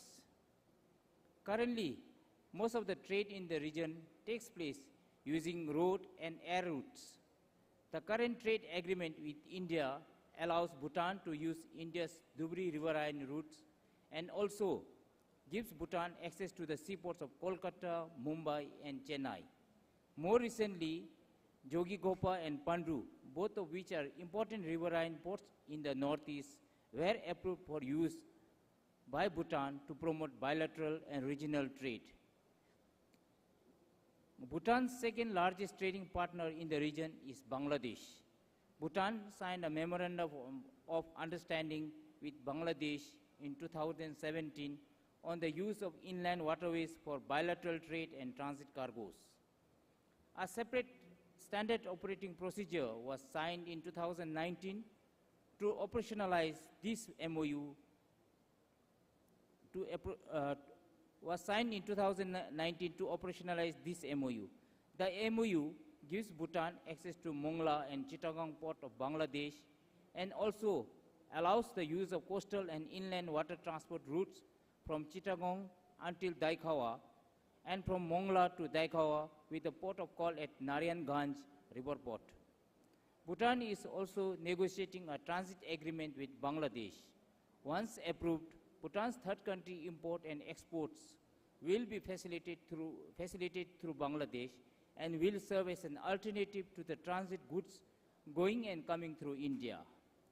Ladies and gentlemen, on enhancing regional trade through waterways, overall, trade integration through waterways in the region is low due to several factors such as lack of appropriate level of trade facilitations and inadequate infrastructure and communication linkages on the ground. There is a need to expedite and take tangible steps in the harmonization of customs and trade facilitation procedures to facilitate seamless trade movement in the region through waterways. As a landlocked country, Bhutan is faced with daunting challenges when it comes to trade, owing to high transportation costs and connectivity issues. Therefore, transportation through inland waterways will undoubtedly bring immense benefits to the region, and especially for a country like ours, that is Bhutan. We are deeply appreciative of many initiatives the Inland Waterways Authorities of India and the Inland Water Transport are taking to reap the full potential of gifts of the river system in this region. The ongoing multi-million-dollar project to develop a multimodal logistic park at Jogigopa, besides addressing the accessibility issues, will also provide opportunities for Bhutan to attract foreign direct investments. The Waterways Initiative should be led and steered by India in the region as a leader in this sector. And we are encouraged to see the renewed emphasis of Government of India on enhancing connectivity through waterways. Needless to say, India's leadership in this sector will have a positive impact on economic growth with beneficial economic and environmental externalities that extend beyond your borders. After listening to this morning's speech of Shri Hemanta Biswa Sharma, Shri Sarmananda Sonowal, Nitin Gadkari, looks like there is going to be emphasis on development of waterways, and we are very excited and looking forward to it. In conclusion, I would like to sincerely hope that the Waterways initiative taken by the Government of India complement the economic integration of our region and bring progress and prosperity for all of us. Last but not the least, I would like to wish my Assamese friend a happy Rangoli Bihu, and thank you.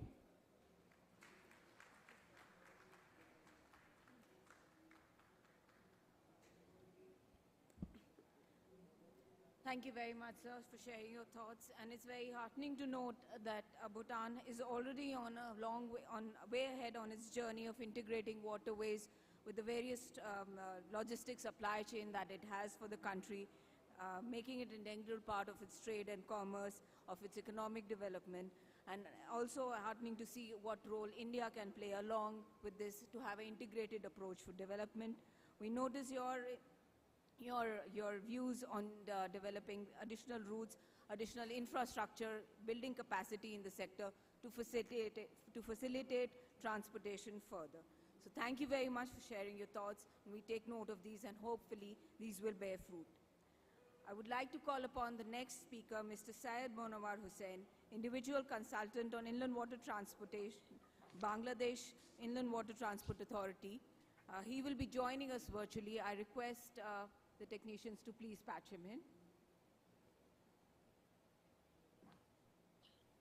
Yes, am I audible? Yes, sir. Welcome aboard. Am I audible? Yes, sir, you are. Thank you.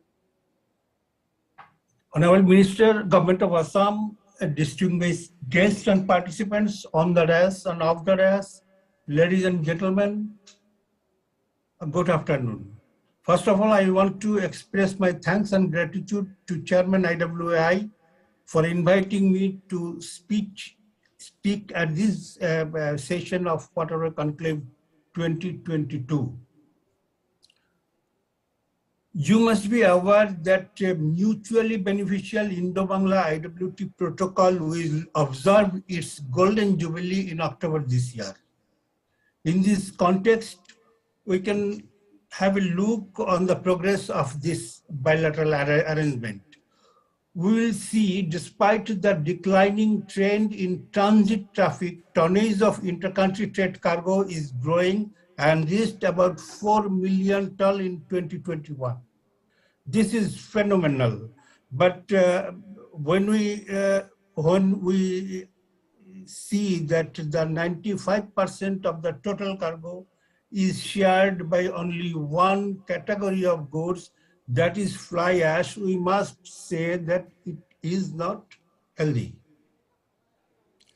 So it must be considered that IWT was not able to attract the model option for the market forces for cross-border trade between Bangladesh and India.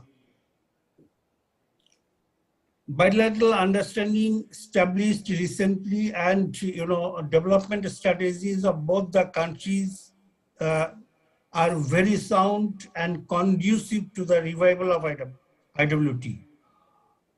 At the same time, we'll have to consider reforms of the existing regulations and to extend the scope of bilateral and existing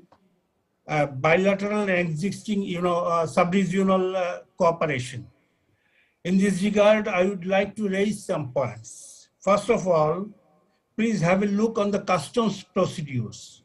Protocol emphasizes simplification of the procedures, but in reality, a vessel engaged in the carriage of cross-border trade has to face customs at 6 places of both the countries per round trip, and a transit vessel at 6 places per single trip.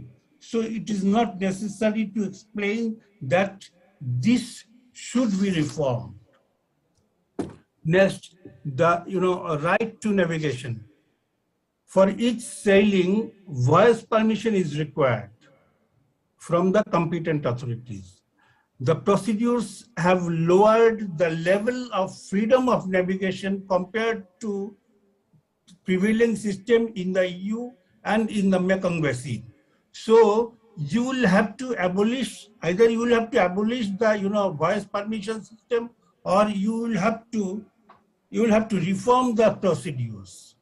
Bangladesh and India, we share 54 rivers, but IWT connectivity has so far been established at only 5 places under the provision of the protocol.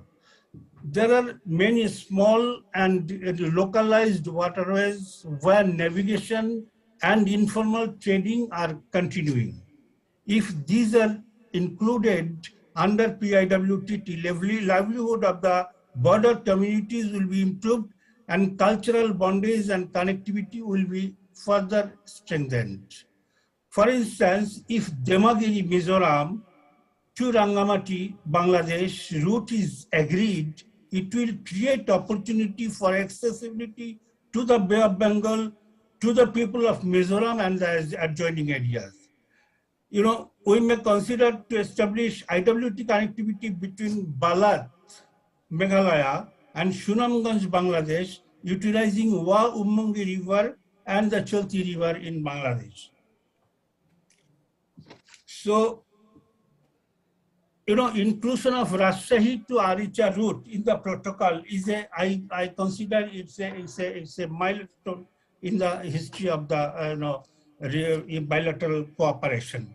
But still, because this route have enabled an isolated route to connect with the IVP network. So if we operationalize the route and if we extend the route up to Varanasi, then what will happen? North India and Bangladesh connectivity will be established, and North India and Northeast India connectivity will be established. So these things will have to be considered. Again, the multimodal connectivity focusing on inland waterways should be established among BBIN sub-region, what is very much required for Bhutan and Nepal. And I think if we extend the route Rajshahi, Dhulian to Rajshahi, and Nepal can be utilize the river resources of Bangladesh to reach the Bay of Bengal. Thank you. আমি সবাইকে সকলকে বাংলা নববর্ষের অগ্রিম শুভেচ্ছা জানাচ্ছি। Thank you Happy Bengali New Year.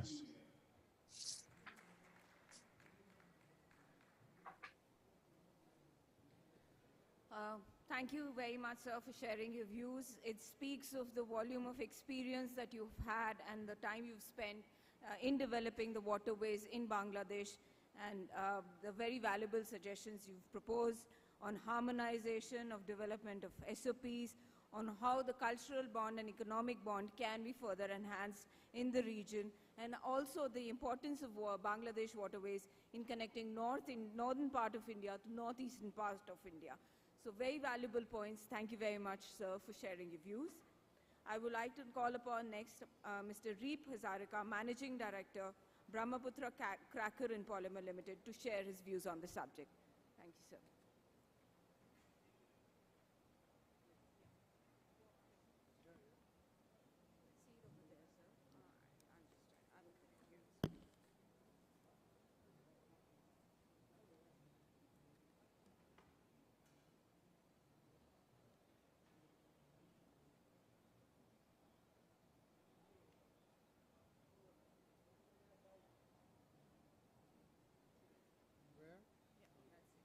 Put it in full screen. It's there as well. Okay. They move separately. Okay. Once you can just tell him the next line and they'll take it. No, full screen is what I'll do. Full screen. This one.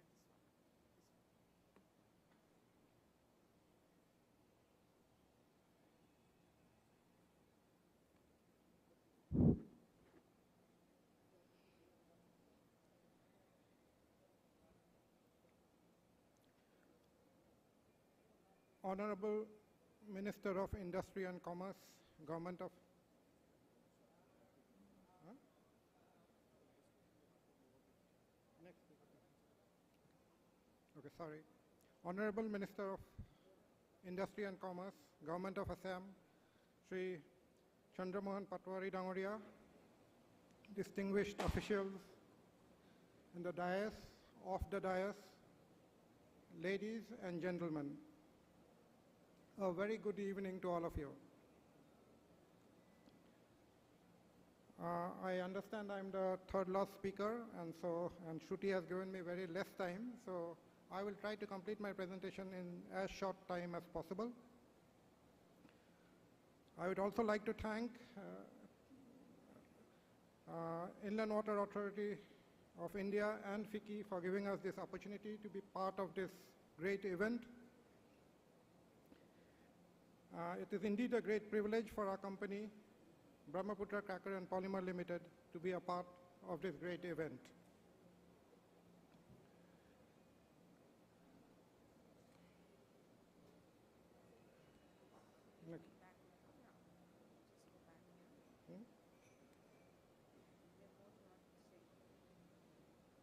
Okay, it's going there, nothing showing there. It moves there. Right.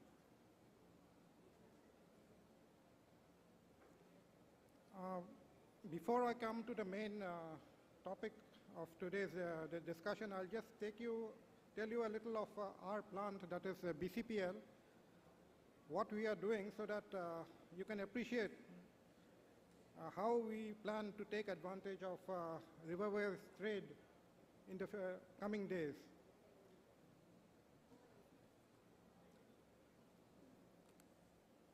So BCPL, if you can see, is located in this historic city. It's located in Dibrugarh, and we have two smaller plants, one in Duliajan and the other one in Lakwa, both around 50 kilometers from Dibrugarh, from where we get our feedstock from Oil India and ONGC. And we have one more feedstock, naphtha, which we get from NRL and other refineries in India.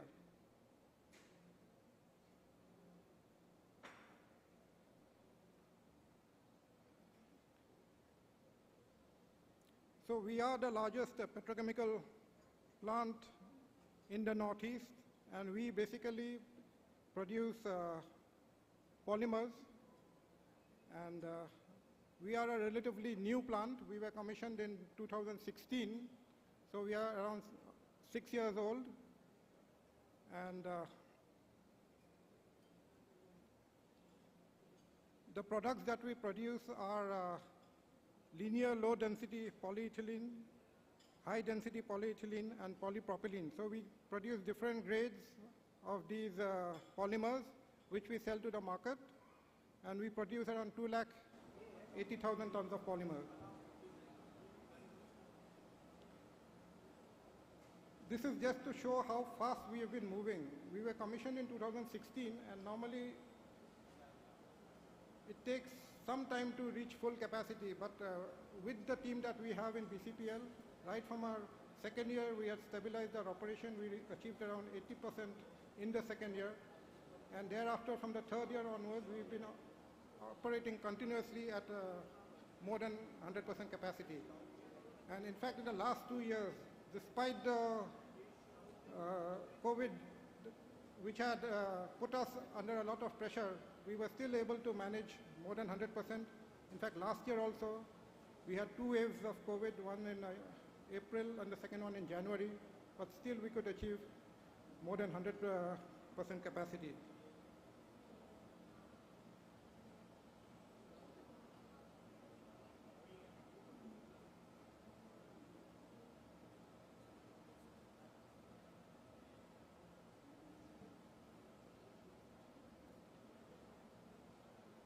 So I'll just skip and go to the next slide.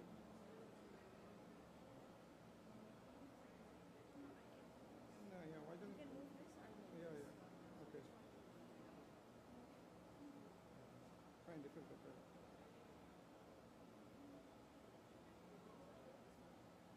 Yeah.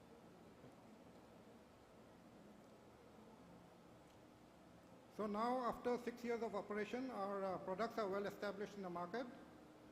And we are also thinking of expansion now. We have 2 projects which we are presently undertaking. One is Bhutan 1 and the second one is HPG 2. And we are also planning to expand our plant initially by 40%. And on a later date, we want to double our capacity.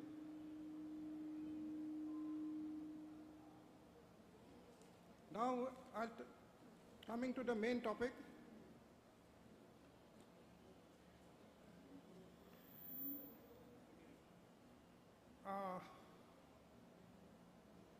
Of course, we all know that trade via waterways has been there for a long time.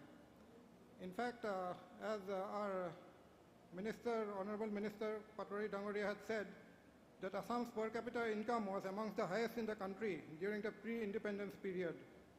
This was primarily because of the access to its tea, timber, coal and oil products to seaports in the Bay of Bengal.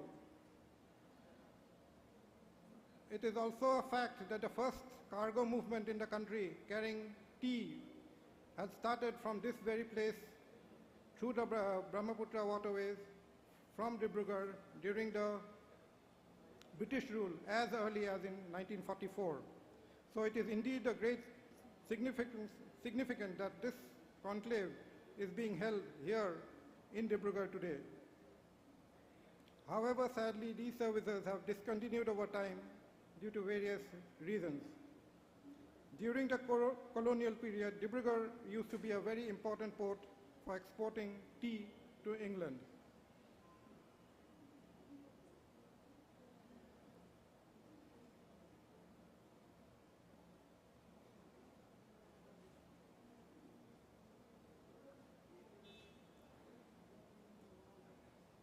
IWAI, as part of the National Master Plan, has envisaged to build a new business ecosystem for the development of Northeast, which will energize the economic activities and augment employment generation.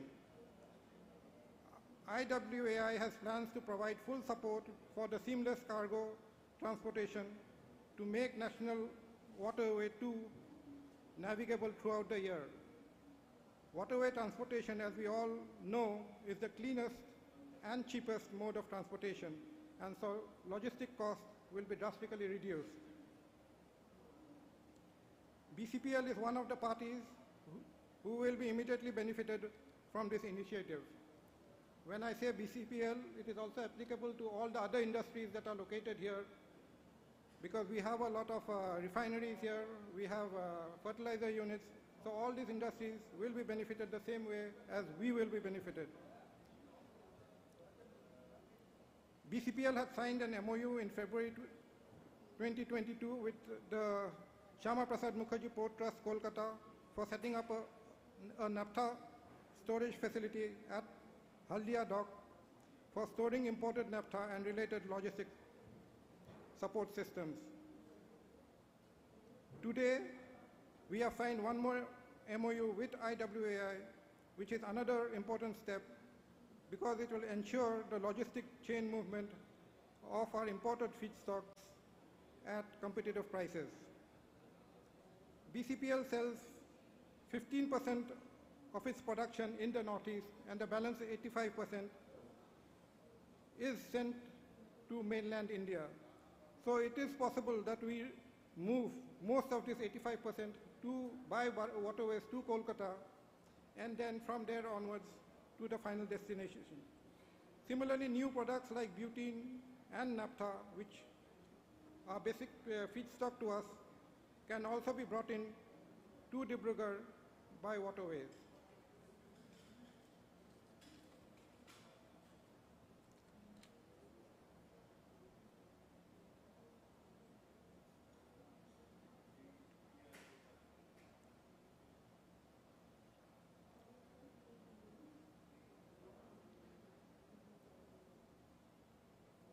For the upcoming projects, BCPL eyes to implement multimodal transportation through road and waterways to secure delivery of its equipment within time.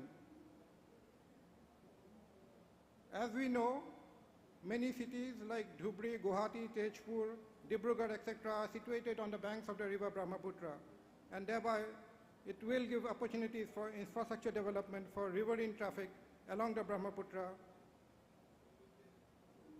Again, if you see in the map, there are many national parks and wildlife sanctuaries which are situated along the banks of the Brahmaputra.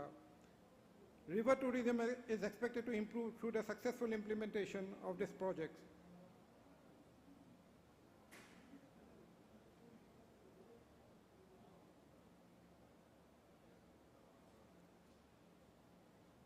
So, in a nutshell, I should say that the industry situated in the Northeast, will make the most of waterways trade, for which the ports have to be developed. At least for Dibrugarh, the Bogibil jetty has to be developed from where we can unload and load our products. And to conclude, initiatives to promote waterways in the Northeast will not only significantly promote regional trade, but also trade with neighboring countries, besides improving river tourism and creating employment avenues. Riverine traffic, which has restarted in the Northeast, is there to stay as an enabler for the economic development of the region. With these few thoughts, I would like to conclude my presentation. Thank you for your patient hearing.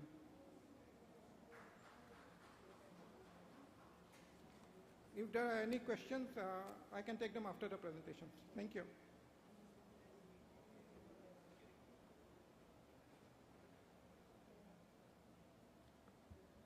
Thank you, sir, for sharing views. We do note that despite 2 years of severe COVID, the plant has been operational at more than 100% capacity and continuing to serve the nation. Your plans for increasing capacity and looking at waterways as an enabler for economic development in the region, for trade and commerce, as well as employment generation.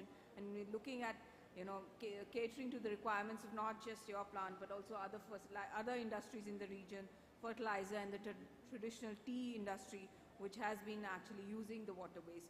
So I think you've made enough case for developing Dibrugarh as a river port for this sector. Thank you very much, sir.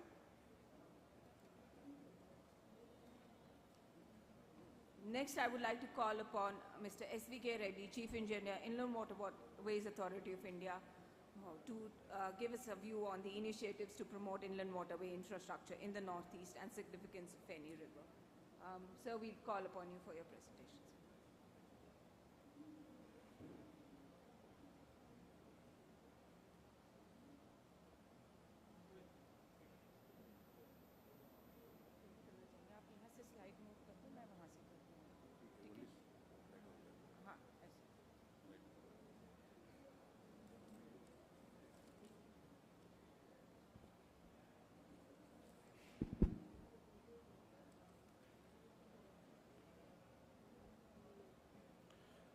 Respected Chandra Mohan Patwari-ji, Honorable Minister of Assam, distinguished guests on the dais and off the dais, and ladies and gentlemen.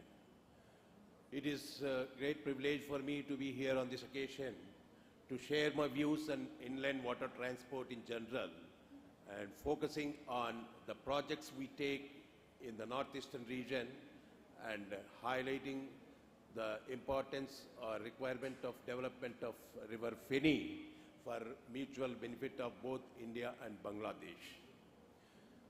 I have a small presentation for you, but before going on presentation, I would like to spare some important observation which I have, which is very relevant for development of inland water transport. As you are aware now, Old is a big village, and no individual region or no isolated part can afford to develop on its own in isolation. It is largely dependent on the happenings in the surroundings.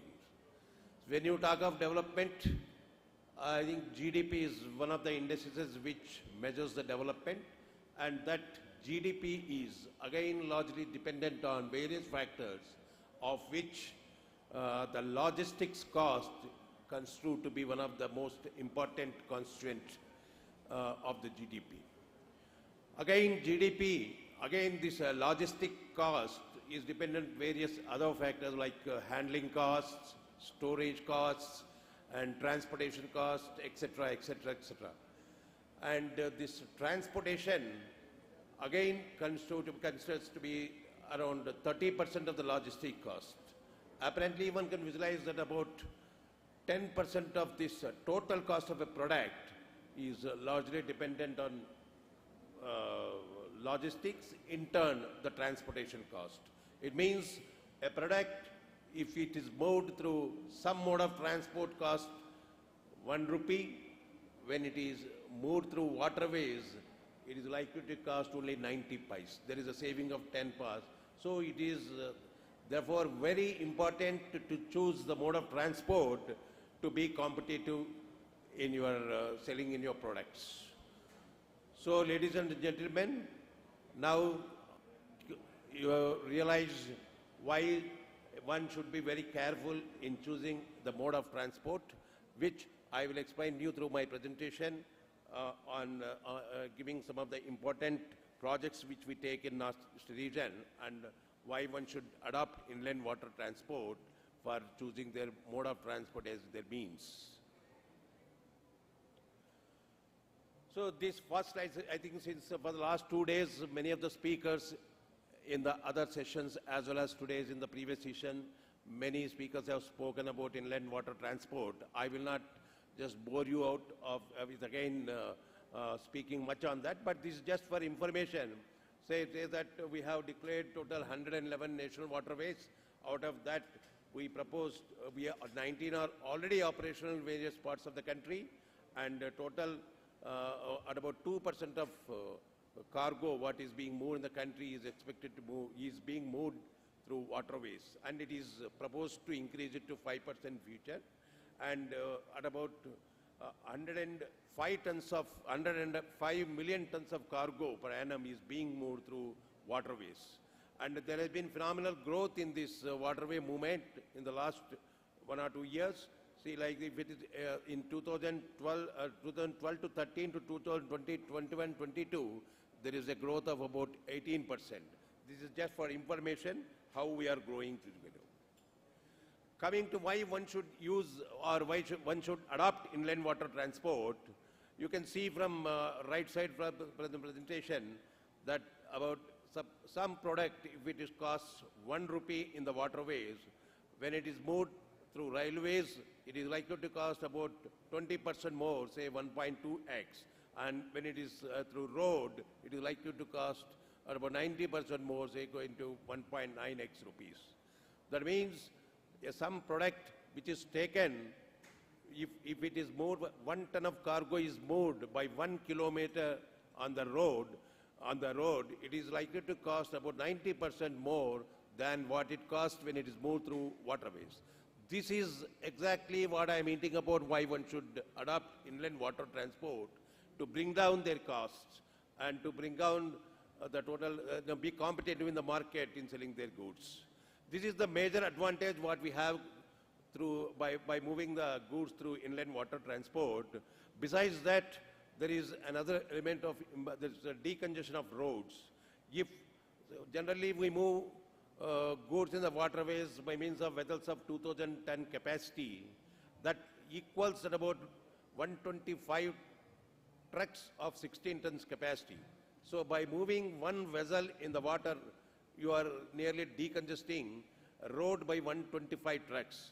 This is phenomenal, and this is the present day requirement to avoid pollution. When you have decongestion is a very critical factor nowadays being considered.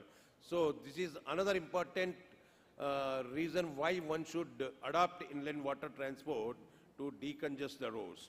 Besides that, there are so many other advantages like what I listed it, like it is less polluted, and it emits less, and it pollutes also, it also has less noise pollution, besides averting accident, which otherwise is not feasible in case of roads. Now, so what is the advantage in moving? But what exactly we are doing? If you see pre-independence era, there have been movement of goods through waterways prominently, particularly in Northeastern region.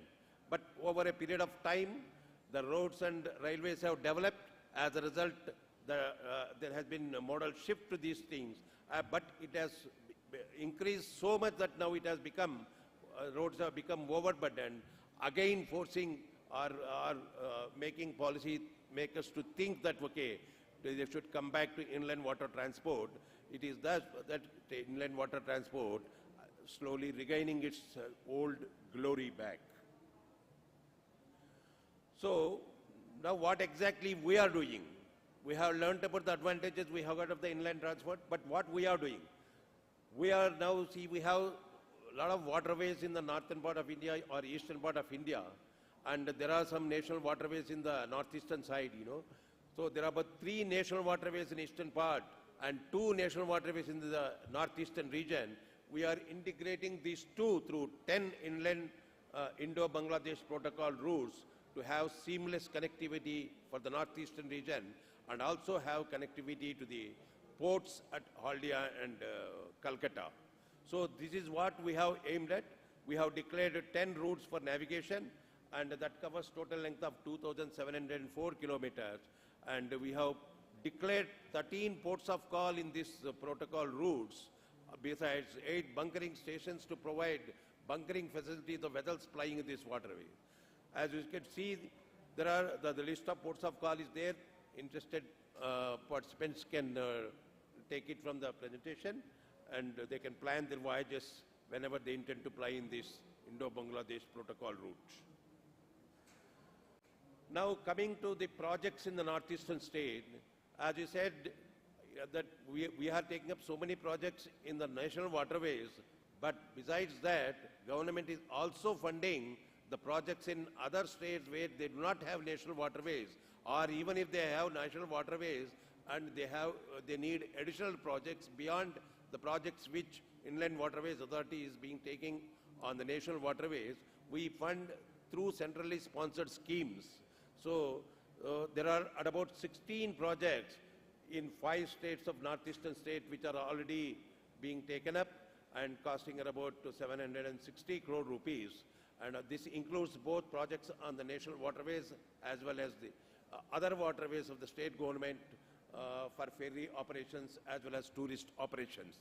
I have details of this, but due to shortage of time, I'm not running it, but I will try to show it if time permits. Okay, anyway, I will give just hint of this. In Assam, we got about 37.11 crores worth of projects which are beyond the national waterway projects, and that is about 5 projects constitute this one, and the national waterways itself, we are taking about 530 crores worth of projects. In case of Manipur, we have got 132 crores worth of projects, which completes 4 projects in different isolated places, which includes the developmental activities in the Loktak Lake also.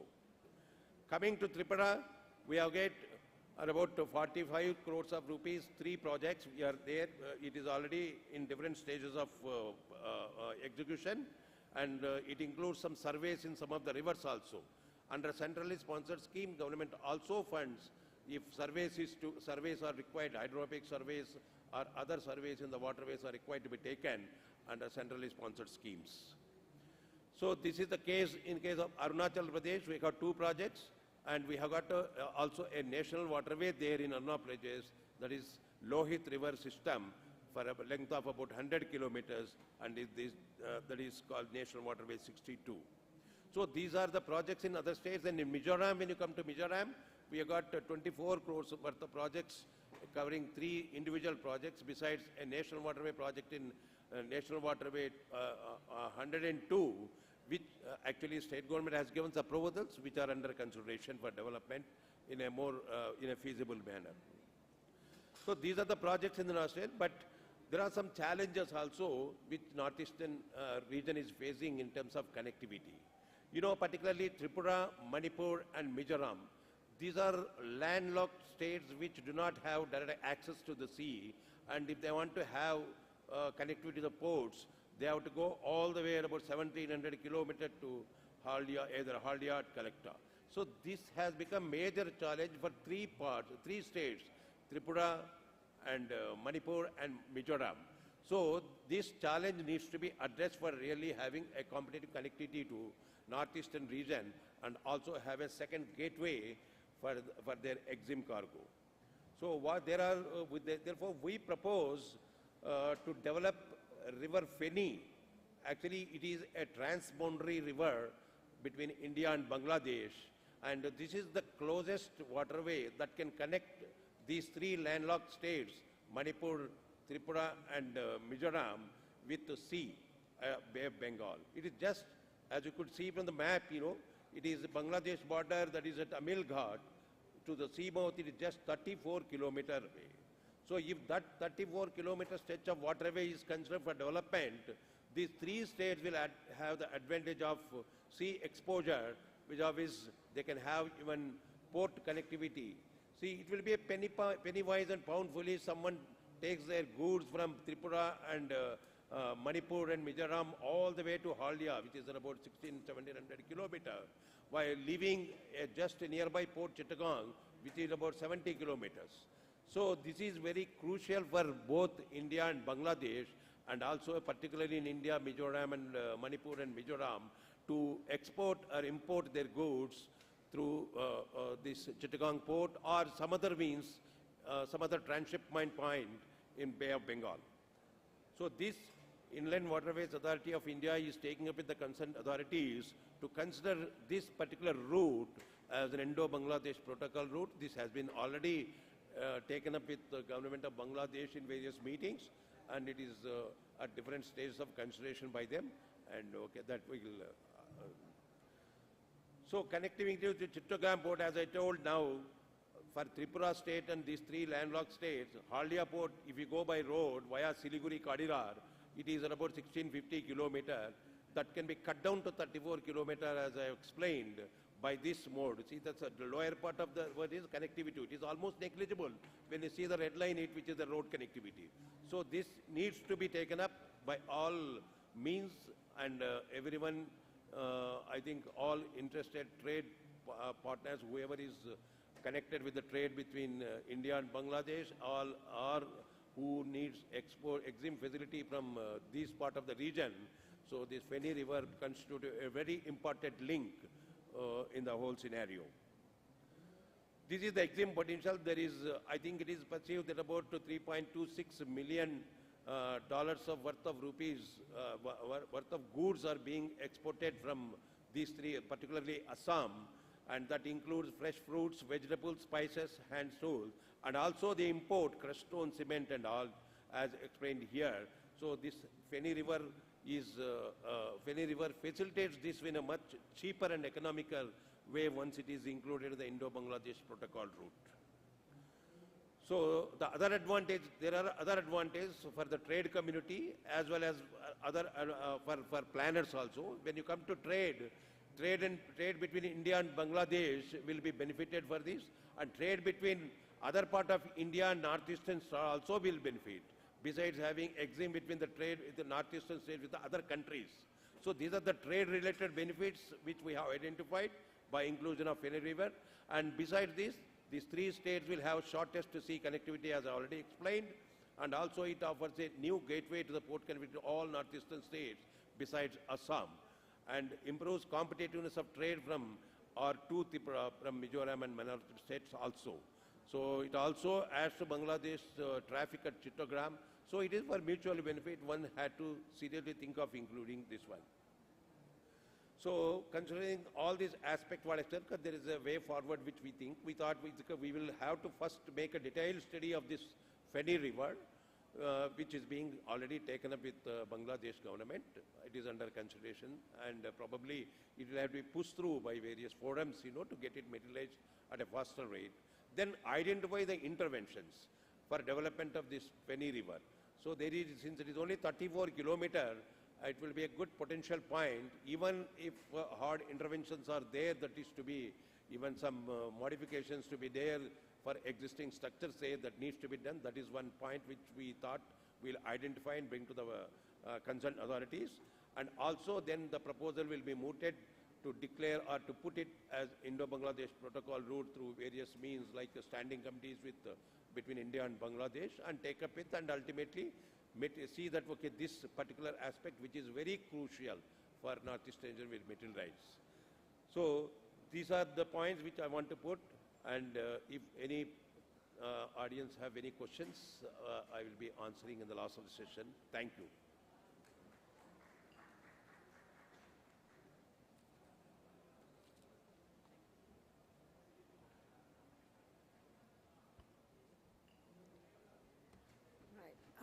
Thank you very much, sir, for sharing that information on the various initiatives that are being undertaken by IWI in the Northeast region, and specifically, laying the emphasis of the cost of logistics, the cost that we bear in the overall GDP of the country, and the impact it makes, and therefore all the more reason for us to work collectively in improving the cost efficiency. And Waterways, as you explained, is a much more cost-effective means of transport, is, once the volumes are established.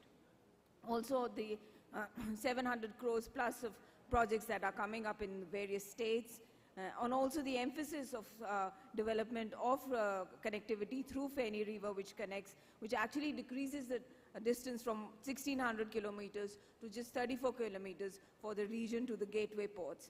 So the immense potential for improving trade and commerce in the region and bringing logistic efficiencies. So thank you very much, sir, for sharing that information. I would next like to call upon Mr. Pradeep Purohit, President Star Cement, to share his views and experiences on the trade and how efficiency in logistics supply through this regional connectivity can be brought in. Mr. Purohit.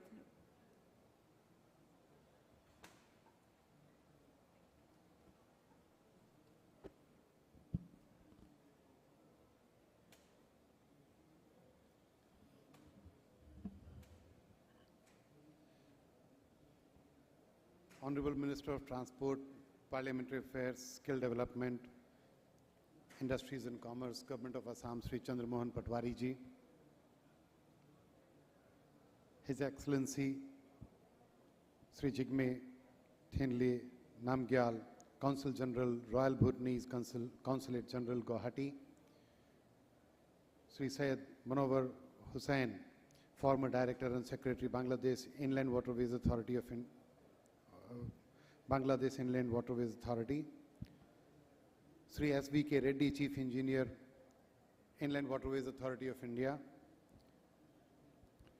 Sri Fakhrul Islam, Independent Director, Premier Cement Mills Limited, Sri Konga Tengzin, Director, Gaykil Industries, Sri Reep Hazarika, Managing Director, Brahmaputra Cracker and Polymer Limited. Ladies and gentlemen available here, a good evening to you. I will not be making any presentations. I would only like to thank, first of all, IWAI for organizing this event, and more so for organizing it in Dibrugarh, in the tea city of Dibrugarh. Since morning we have been hearing and gathering knowledge about what all activities have been done on IWAI or the inland waterways ecosystem of the country, and more specifically for northeastern part of the country. And it is really heartening, it is really encouraging to the industry that such big efforts are being taken and they are fructifying in their own way, one by one, and we soon will be getting benefited by regular movement on these routes. We, in particular at Star Cement and in general in cement industry, have done our little bit in this process of development of inland waterways in this part of the country. We have done a lot of movement and trial movements in which we have moved fly ash from, first time it happened that we moved fly ash from in Kahalgaon in Bhagalpur to Pandu in Guwahati, and that too through protocol route from Bangladesh. We moved coal from Haldia to Guwahati. We moved cement within Northeast from Guwahati to Dibrugarh and from Guwahati to Dhubri. We moved clinker from on the Barak route from Badarpur to Bangladesh, and we moved other products from Badarpur to Calcutta. So these few trials and repeated trials and efforts really have made some impact in making things happen in the inland waterways ecosystem of the country, and more specifically Northeast. I would like to make a few actionable points here, and my first actionable point that I would like to put across is that we really need a paradigm shift as far as our taking waterways as a development activity is concerned. While we talk three modes of transportation, we talk of waterways, we talk of railways and roadways. So when we develop roadways, we make highways, and once the highway is ready, it is ready to be used by the consumers, and the consumer uses it, and no other or no further developments are required to be done. When we do develop railways, we do need to make sure that there are railway stations where the railways can be, or the goods can be handled, and the private railway or public railway sidings are made, and such handling activities are designed. In case of waterways, we have to think in the similar way as we develop railways. We have to make sure that not only making the highway ready or keeping the draft available or making the river ready or making only a few terminal jetties will not be good enough. We have to think in this way that at every 50-kilometer interval or 100-kilometer interval, there is a terminal available, there is a jetty available where goods can be offloaded, onloaded, and the material can then be transported to the hinterland. So that is one thing which is needed at this point of time. And the shift that is needed is that as we talk that there has to be some PPP module in which the public and private partnership need to come across. But in order to, this waterways is a highly capital intensive mode of transport in which initial investments are very large, and the businessman who is supposed to be looking at its profits and risks associated may not come forward as like any other industry. So in such case, really IWI have been taking a lot of efforts. Similarly, the government of Assam from their own efforts have also been taking a lot of efforts, but we really need to come forward a little more in investing into waterways as far as making more jetties and making more handling equipments available at these jetties, and the last mile connectivities to be made possible even before the traffic is available. We cannot wait for the traffic to come and then we develop these infrastructure. We have to make this infrastructure ready first, then only the traffic will come and use it. So this is one The other thing is the biggest impediment that the Northeastern waterways do have is the protocol route has number of reasons number of challenges to handle. One is certainly the draft issues during the lean period. Two, the customs and the clearances issues on entering the Bangladeshi border and then exiting and entering again in the Indian side of the border at Dhubri. A lot of time gets consumed in this, and thus the voyage time increases. So this needs to be addressed, and a mechanism need to be set up to make sure that this voyage time is reduced and this delay that takes place in clearances is eliminated. The next point is we really need to bring in aggregators. If aggregators from the business or the logistics industry are not coming forward, some government agency, whether IWI cannot come forward and become an aggregator, then we need to bring in the transport agencies or some mechanism in which some aggregators are created so that the number of cargoes can be put together and vessel service can be operated. The other thing that adds on to this aggregation is that without waiting for the cargo to come or whether waiting for the material to come to us, we need to start time-bound, scheduled movements of vessels. And once that starts, number of users are waiting for such opportunities. They will come forward and start using it. We also have one more suggestion that for the regional development, if we can develop a council sort of an arrangement in which the government agencies, whether IWI or the Government of Assam Transport Department and the major users can make or form a body in which they regularly discuss and develop upon the action points which can be taken up by the various stakeholders who are developing this particular transport mode. With these few actionable points suggested from my end, I really thank once again to IWI and all the persons present here. Thank you very much.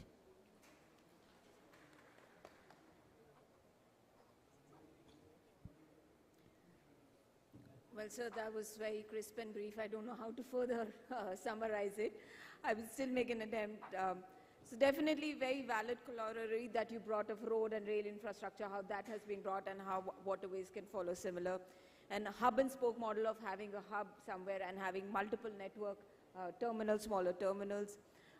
Yes, I think Inland Waterways Authority of India has been trying to promote PPP or private sector participation, but since the development of terminals is, as you mentioned, very capital intensive, probably other models of operations, how that can be brought in, because private sector will definitely bring in a lot of efficiency in operations. Then, and looking at draft, I think enough initiatives are being undertaken. And yes, we've heard multiple points being made on harmonization of customs procedures, etc. And I think a very, very valid point that you brought about the aggregation and consolidation of cargo. And I think scheduled services, which have been launched today as well, is a marked step towards it and will instill a lot of confidence in the sector. So thank you very much for those points, sir. I'd like to next call upon Mr. Fakhrul Islam, Independent Director, Premier Cement Mills Limited, to share his view and on the experience of moving raw materials and finished products in the Indo-Bangladesh protocol. Can we have Mr. Islam on line? Yes. Yes. Yeah. Very good evening to you, sir. We can see you and we can hear you clearly. If you wish to start your presentation, you can take over, sir. Honorable Chair of this session, Honorable Minister of Transport, Parliamentary Affairs, Skill Development and Entrepreneurship, Industry and Commerce, Government of Assam, respected speakers, participants, distinguished guests, ladies and gentlemen, Assalamu alaikum, Namaskar and good evening to all of you. I would like to give special thanks to the Ministry of Ports, Shipping and Waterways. Sound is not clear. Is it not clear? Sound is not clear? Slightly muffled voice is coming, sir. Do you hear me? From our end, we are okay. Our voice unmute. Our voice. Can you hear? Can you hear? Yes, we can. Okay. Perfect. I would like to give special thanks to the Ministry of Sports, Shipping and Waterways, Government of India, Inland Waterways Authority of India, and other co-organizers for arranging the Waterways Conclave 2022. We would like to express our gratitude to the organizers for inviting us to participate in the conclave. As we know, waterways transport is the backbone of international trade and the global economy. It is also main and very vital transportation way for the river surrounding countries like Bangladesh. Inland waterways have become a very significant way for not only maintaining transport connection between the various remote parts of the country, but also as a means for shipping import and export cargoes.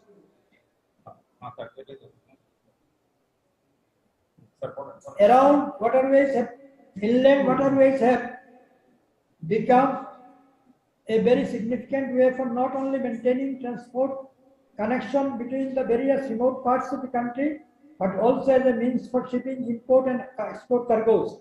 Around 80% of international trade by volume and over 70% of international trade by value are carried by waterways and are moved by ports worldwide.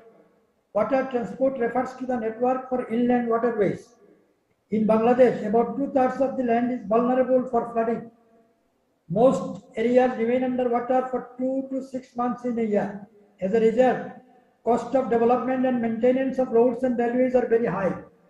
On the other hand, inland water transport has always been a natural and comparatively economy. In certain areas of Bangladesh, waterway is the only mode of transport, including the country's unspecified roads. The total length of its waterway is about 13,000 kilometers. Of this, 8,433 kilometers is navigable by larger vessels in the rainy season. In the dry season, about 4,800 kilometers is navigable. Premier Cement Mills Limited is operating their 40% delivery through its own as well as a rental vessel to the different area in Bangladesh, which is comparatively cost effective rather than road transport system. I believe that cross-border trade between neighboring countries is very important for both countries' socio-economic development. This trade can also be a medium of exchanging both the countries' culture. Shipping goods by river and sea can save time and money rather than road and railway transportation. Water transportation is very cost effective for import and export business. As a result, both countries' traders and end users comparatively get the low-cost products. It motivates to the economic development of neighboring countries like India, Bangladesh, Nepal, Bhutan, and other neighboring countries. There are 10 number of IBP roads, that is India-Bangladesh Protocol Road, are currently active. Out of 10 roads, 5 roads are connected with Northeast India, that is Tripura and Assam. Ladies and gentlemen, very recently, India-Bangladesh governments jointly signed and introduced new protocol road, Daudkandi, Bangladesh to Sunamura, Tripura, India, through the river Gumuti, which is called Protocol Road number 9 and 10. We, Premier Cement Mills Limited, feel proud to be a partner to make successful trial run with our own vessel loaded Premier brand cement from Daudkandi, Bangladesh to Sunamura, Tripura, India in September 5, 2020. After this successful trial run, we had another opportunity to move our own vessel named MB Premier 6 loaded Premier brand cement through the existing protocol road Ashuganj, Bangladesh to Karimganj, Assam, India at 9th November 2020. This shipment is the first consignment after 73 years of establishment the Jokigঞ্জ port of Bangladesh to India through this IBP road. Ashuganj, Bangladesh to Bodalpur, Assam, India is another vital road for cross-border trade. At present, India exporting fly ash, limestone, fruits, silicon, coal and agricultural products through particular land and river ports of West Bengal, Assam and Tripura to Bangladesh. On the other hand, Bangladesh is exporting cement, plastic items, FMCG products, sanitary equipments, LPG, etc. to India same way, but very few shipment is happening through the waterway. In addition, Bhutan is also exporting some goods like limestone to Bangladesh through the waterways. On the other hand, Bangladesh is also exporting some products like plastic items, food and beverage to Bhutan and Nepal. I think India has become $1 billion export market for Bangladesh and vice versa. It is a good sign, which indicates that regional market is becoming more potential. Ladies and gentlemen, this potential cross-border trade will not be successful without a proper logistics and supply chain ecosystem. The proper supply chain ecosystem is a network which can provide the goods from the manufacturers to the end users. Lack of logistics and supply chain ecosystem, both countries' entrepreneurs do not feel interest for cross-border trade through waterways. As a result, export-import opportunities among the neighboring countries are going to be lost. Initiatives should be taken from both the countries' government for unlocking the barriers for smooth cross-border trade through waterways. Here I am sharing some barriers which impact to export the regional trade through waterways. Number one, navigability problem. Another, lack of logistic support. Another, undeveloped infrastructures at the ports. Another, poor loading and unloading system. Take more time for getting inward and outward permission. Lengthy custom formalities both India and Bangladesh side. Insufficient and costly logistic support other side of the border. Non-tariff barriers. In this stage, I would like to recommend some suggestions which may help to export the regional trade through waterways. Number one, both the countries' government should take initiatives to remove the navigability problem by addressing the rivers all the year round. Vessel owners and shipbuilders should consider to build special shallow draft vessel for smooth navigation all the year round and all the waterways. In that case, authorities should give the mandatory instructions to the shipbuilders to build such kind of vessel. Number three, modern infrastructure consisting updated facilities, port and jetty should be built. Number four, latest loading and unloading system like e-crane, conveyor belt, etc. should be set up at the jetty. Number five, make easy to get inward and outward permission shortly. Number six, SL-free customs formalities should be maintained. Number seven, ensure low-costly logistic support over the border side to move the goods from port to the distribution point and consumers. Number eight, Indian government should remove the remaining monetary barriers for some particular goods. Finally, I, on behalf of my colleagues, one of my colleagues is here, Mr. Dr. Salahuddin. Finally, we would like to say that both the countries will grip and utilize all the trade opportunities for the inland waterways in both the countries' governments, public and private sector. Civil societies will take governments, public and private sectors, civil societies will take positive initiatives. On behalf of the Premier Cement and all of my colleagues, thanks again the organizers for organizing this conclave and all the participants of this conclave. Thank you very much.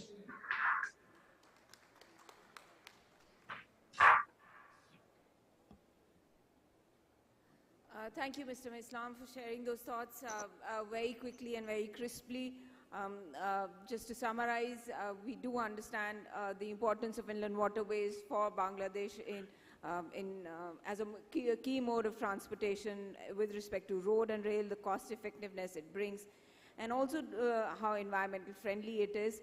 And finally, on the various, at least 8-point action points you've mentioned in terms of logistics improvement, cargo handling facilities, terminal support, draft, and very importantly, as also mentioned by Mr. Purohit, have joint initiatives in terms of discussions and resolving issues. So thank you very much for sharing those points. I would like to call upon Mr. Kunga Densen, Director, vehicle industries as the last speaker of this session. So you have a monumental role of summarizing most of the activities and anchoring this session at the very end. Over to you, sir. Thank you very much, sir.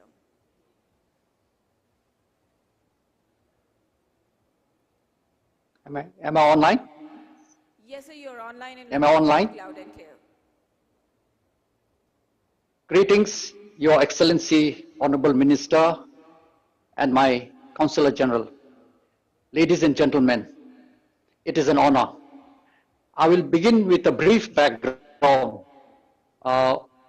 Using of inland waterways is not new for Bhutan. Way back in 1985, Bhutan sent boulders to Bangladesh through your Jogigopa port. Then in 2016, I was a part of the delegation that was invited for the first conclave staged at Guwahati. Fast tracking in 2019 July, Inland Water Authority facilitated Bhutan to reopen the waterway through Dhubri port. Slide number 2, please. Slide number 3.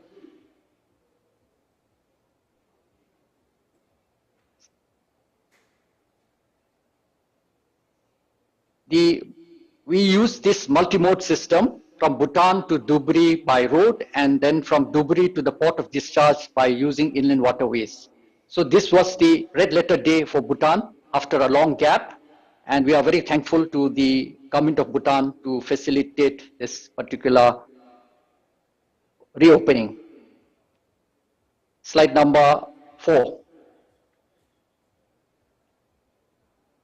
In the same year, 2019, we were the first one to bring in 2 Bangladeshi vessels to Dhubri. Subsequently, slide number 5. In September 2021, we got 2 vessels to Jogigopa, thus establishing the route for movement of Bangladesh vessels to Dhubri and Jogigopa. Slide number 6, please. Before I proceed further, I would like to present certain ground challenges that we are encountering. I share my thoughts of what was presented by the Senior Vice President of Star Cement and also the Director of Prima Cement of Bangladesh. The challenges at the moment as confined to the 2 ports we are using, that is Jogigopa and Dhubri. I will start with Dhubri. Dhubri, because of its geographic location, there is a restriction in the traffic to the port. The port has limited open storage facility. The port has only 1 jetty and 1 shore crane. Jogigopa, on the other hand, custom office is yet to be established, and the port lacks a shore crane. Also, a critical problem at the moment Jogigopa is having is the last mile connectivity.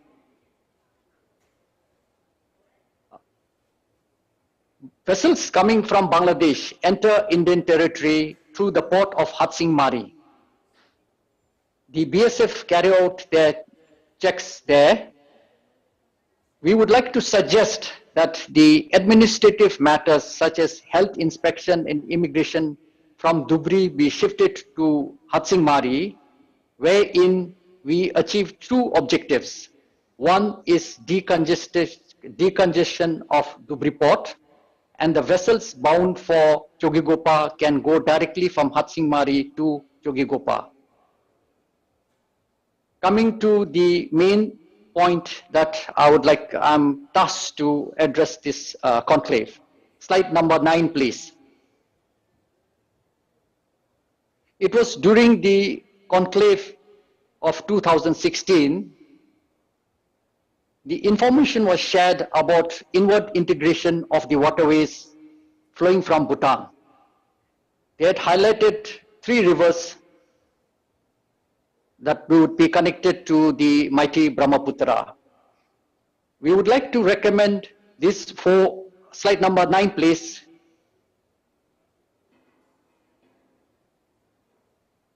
We would like to suggest these 5 locations: Tista River, Tursa River, Sankosh River, Ai River, and Manas River.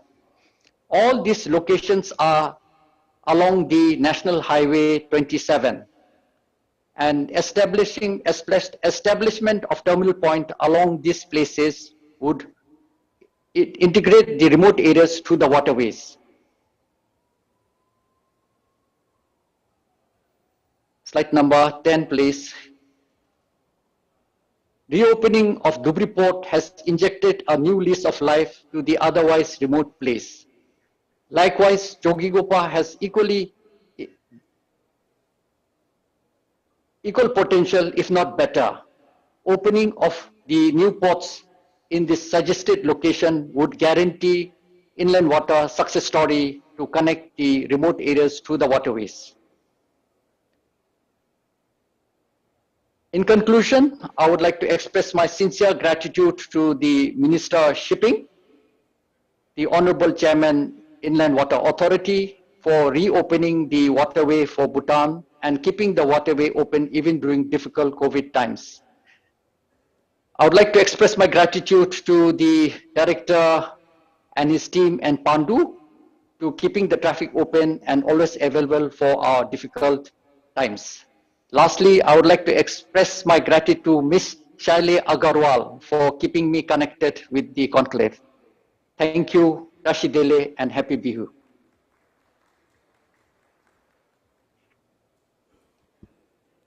Thank you, sir. Thank you very much for those inputs and, sharing your experience, the legacy that you've been carrying of transporting goods from Bhutan, the importance of Dhubri and Jogigopa in the logistics supply chain, and very valuable suggestions on 5 additional connectivity terminals that you've proposed on NH27. Thank you very much. We take note of those, and we'll do include that in the action way forward. So with that, we come to the conclusion of this, breakout session. Very interesting, diverse, very interesting session, diverse topics. We're really grateful to the Honorable Minister for his presence and sharing his views on the various development initiatives in Assam, not just the waterways, but the overall. Applause, ladies and gentlemen. With this, we officially come to an end of the Waterways Conclave 2022. Thank you all, all of you, thank you so much on behalf of IWI. We thank you all for your cooperation, and we look forward to meeting you again at a very successful session next year. Thank you all.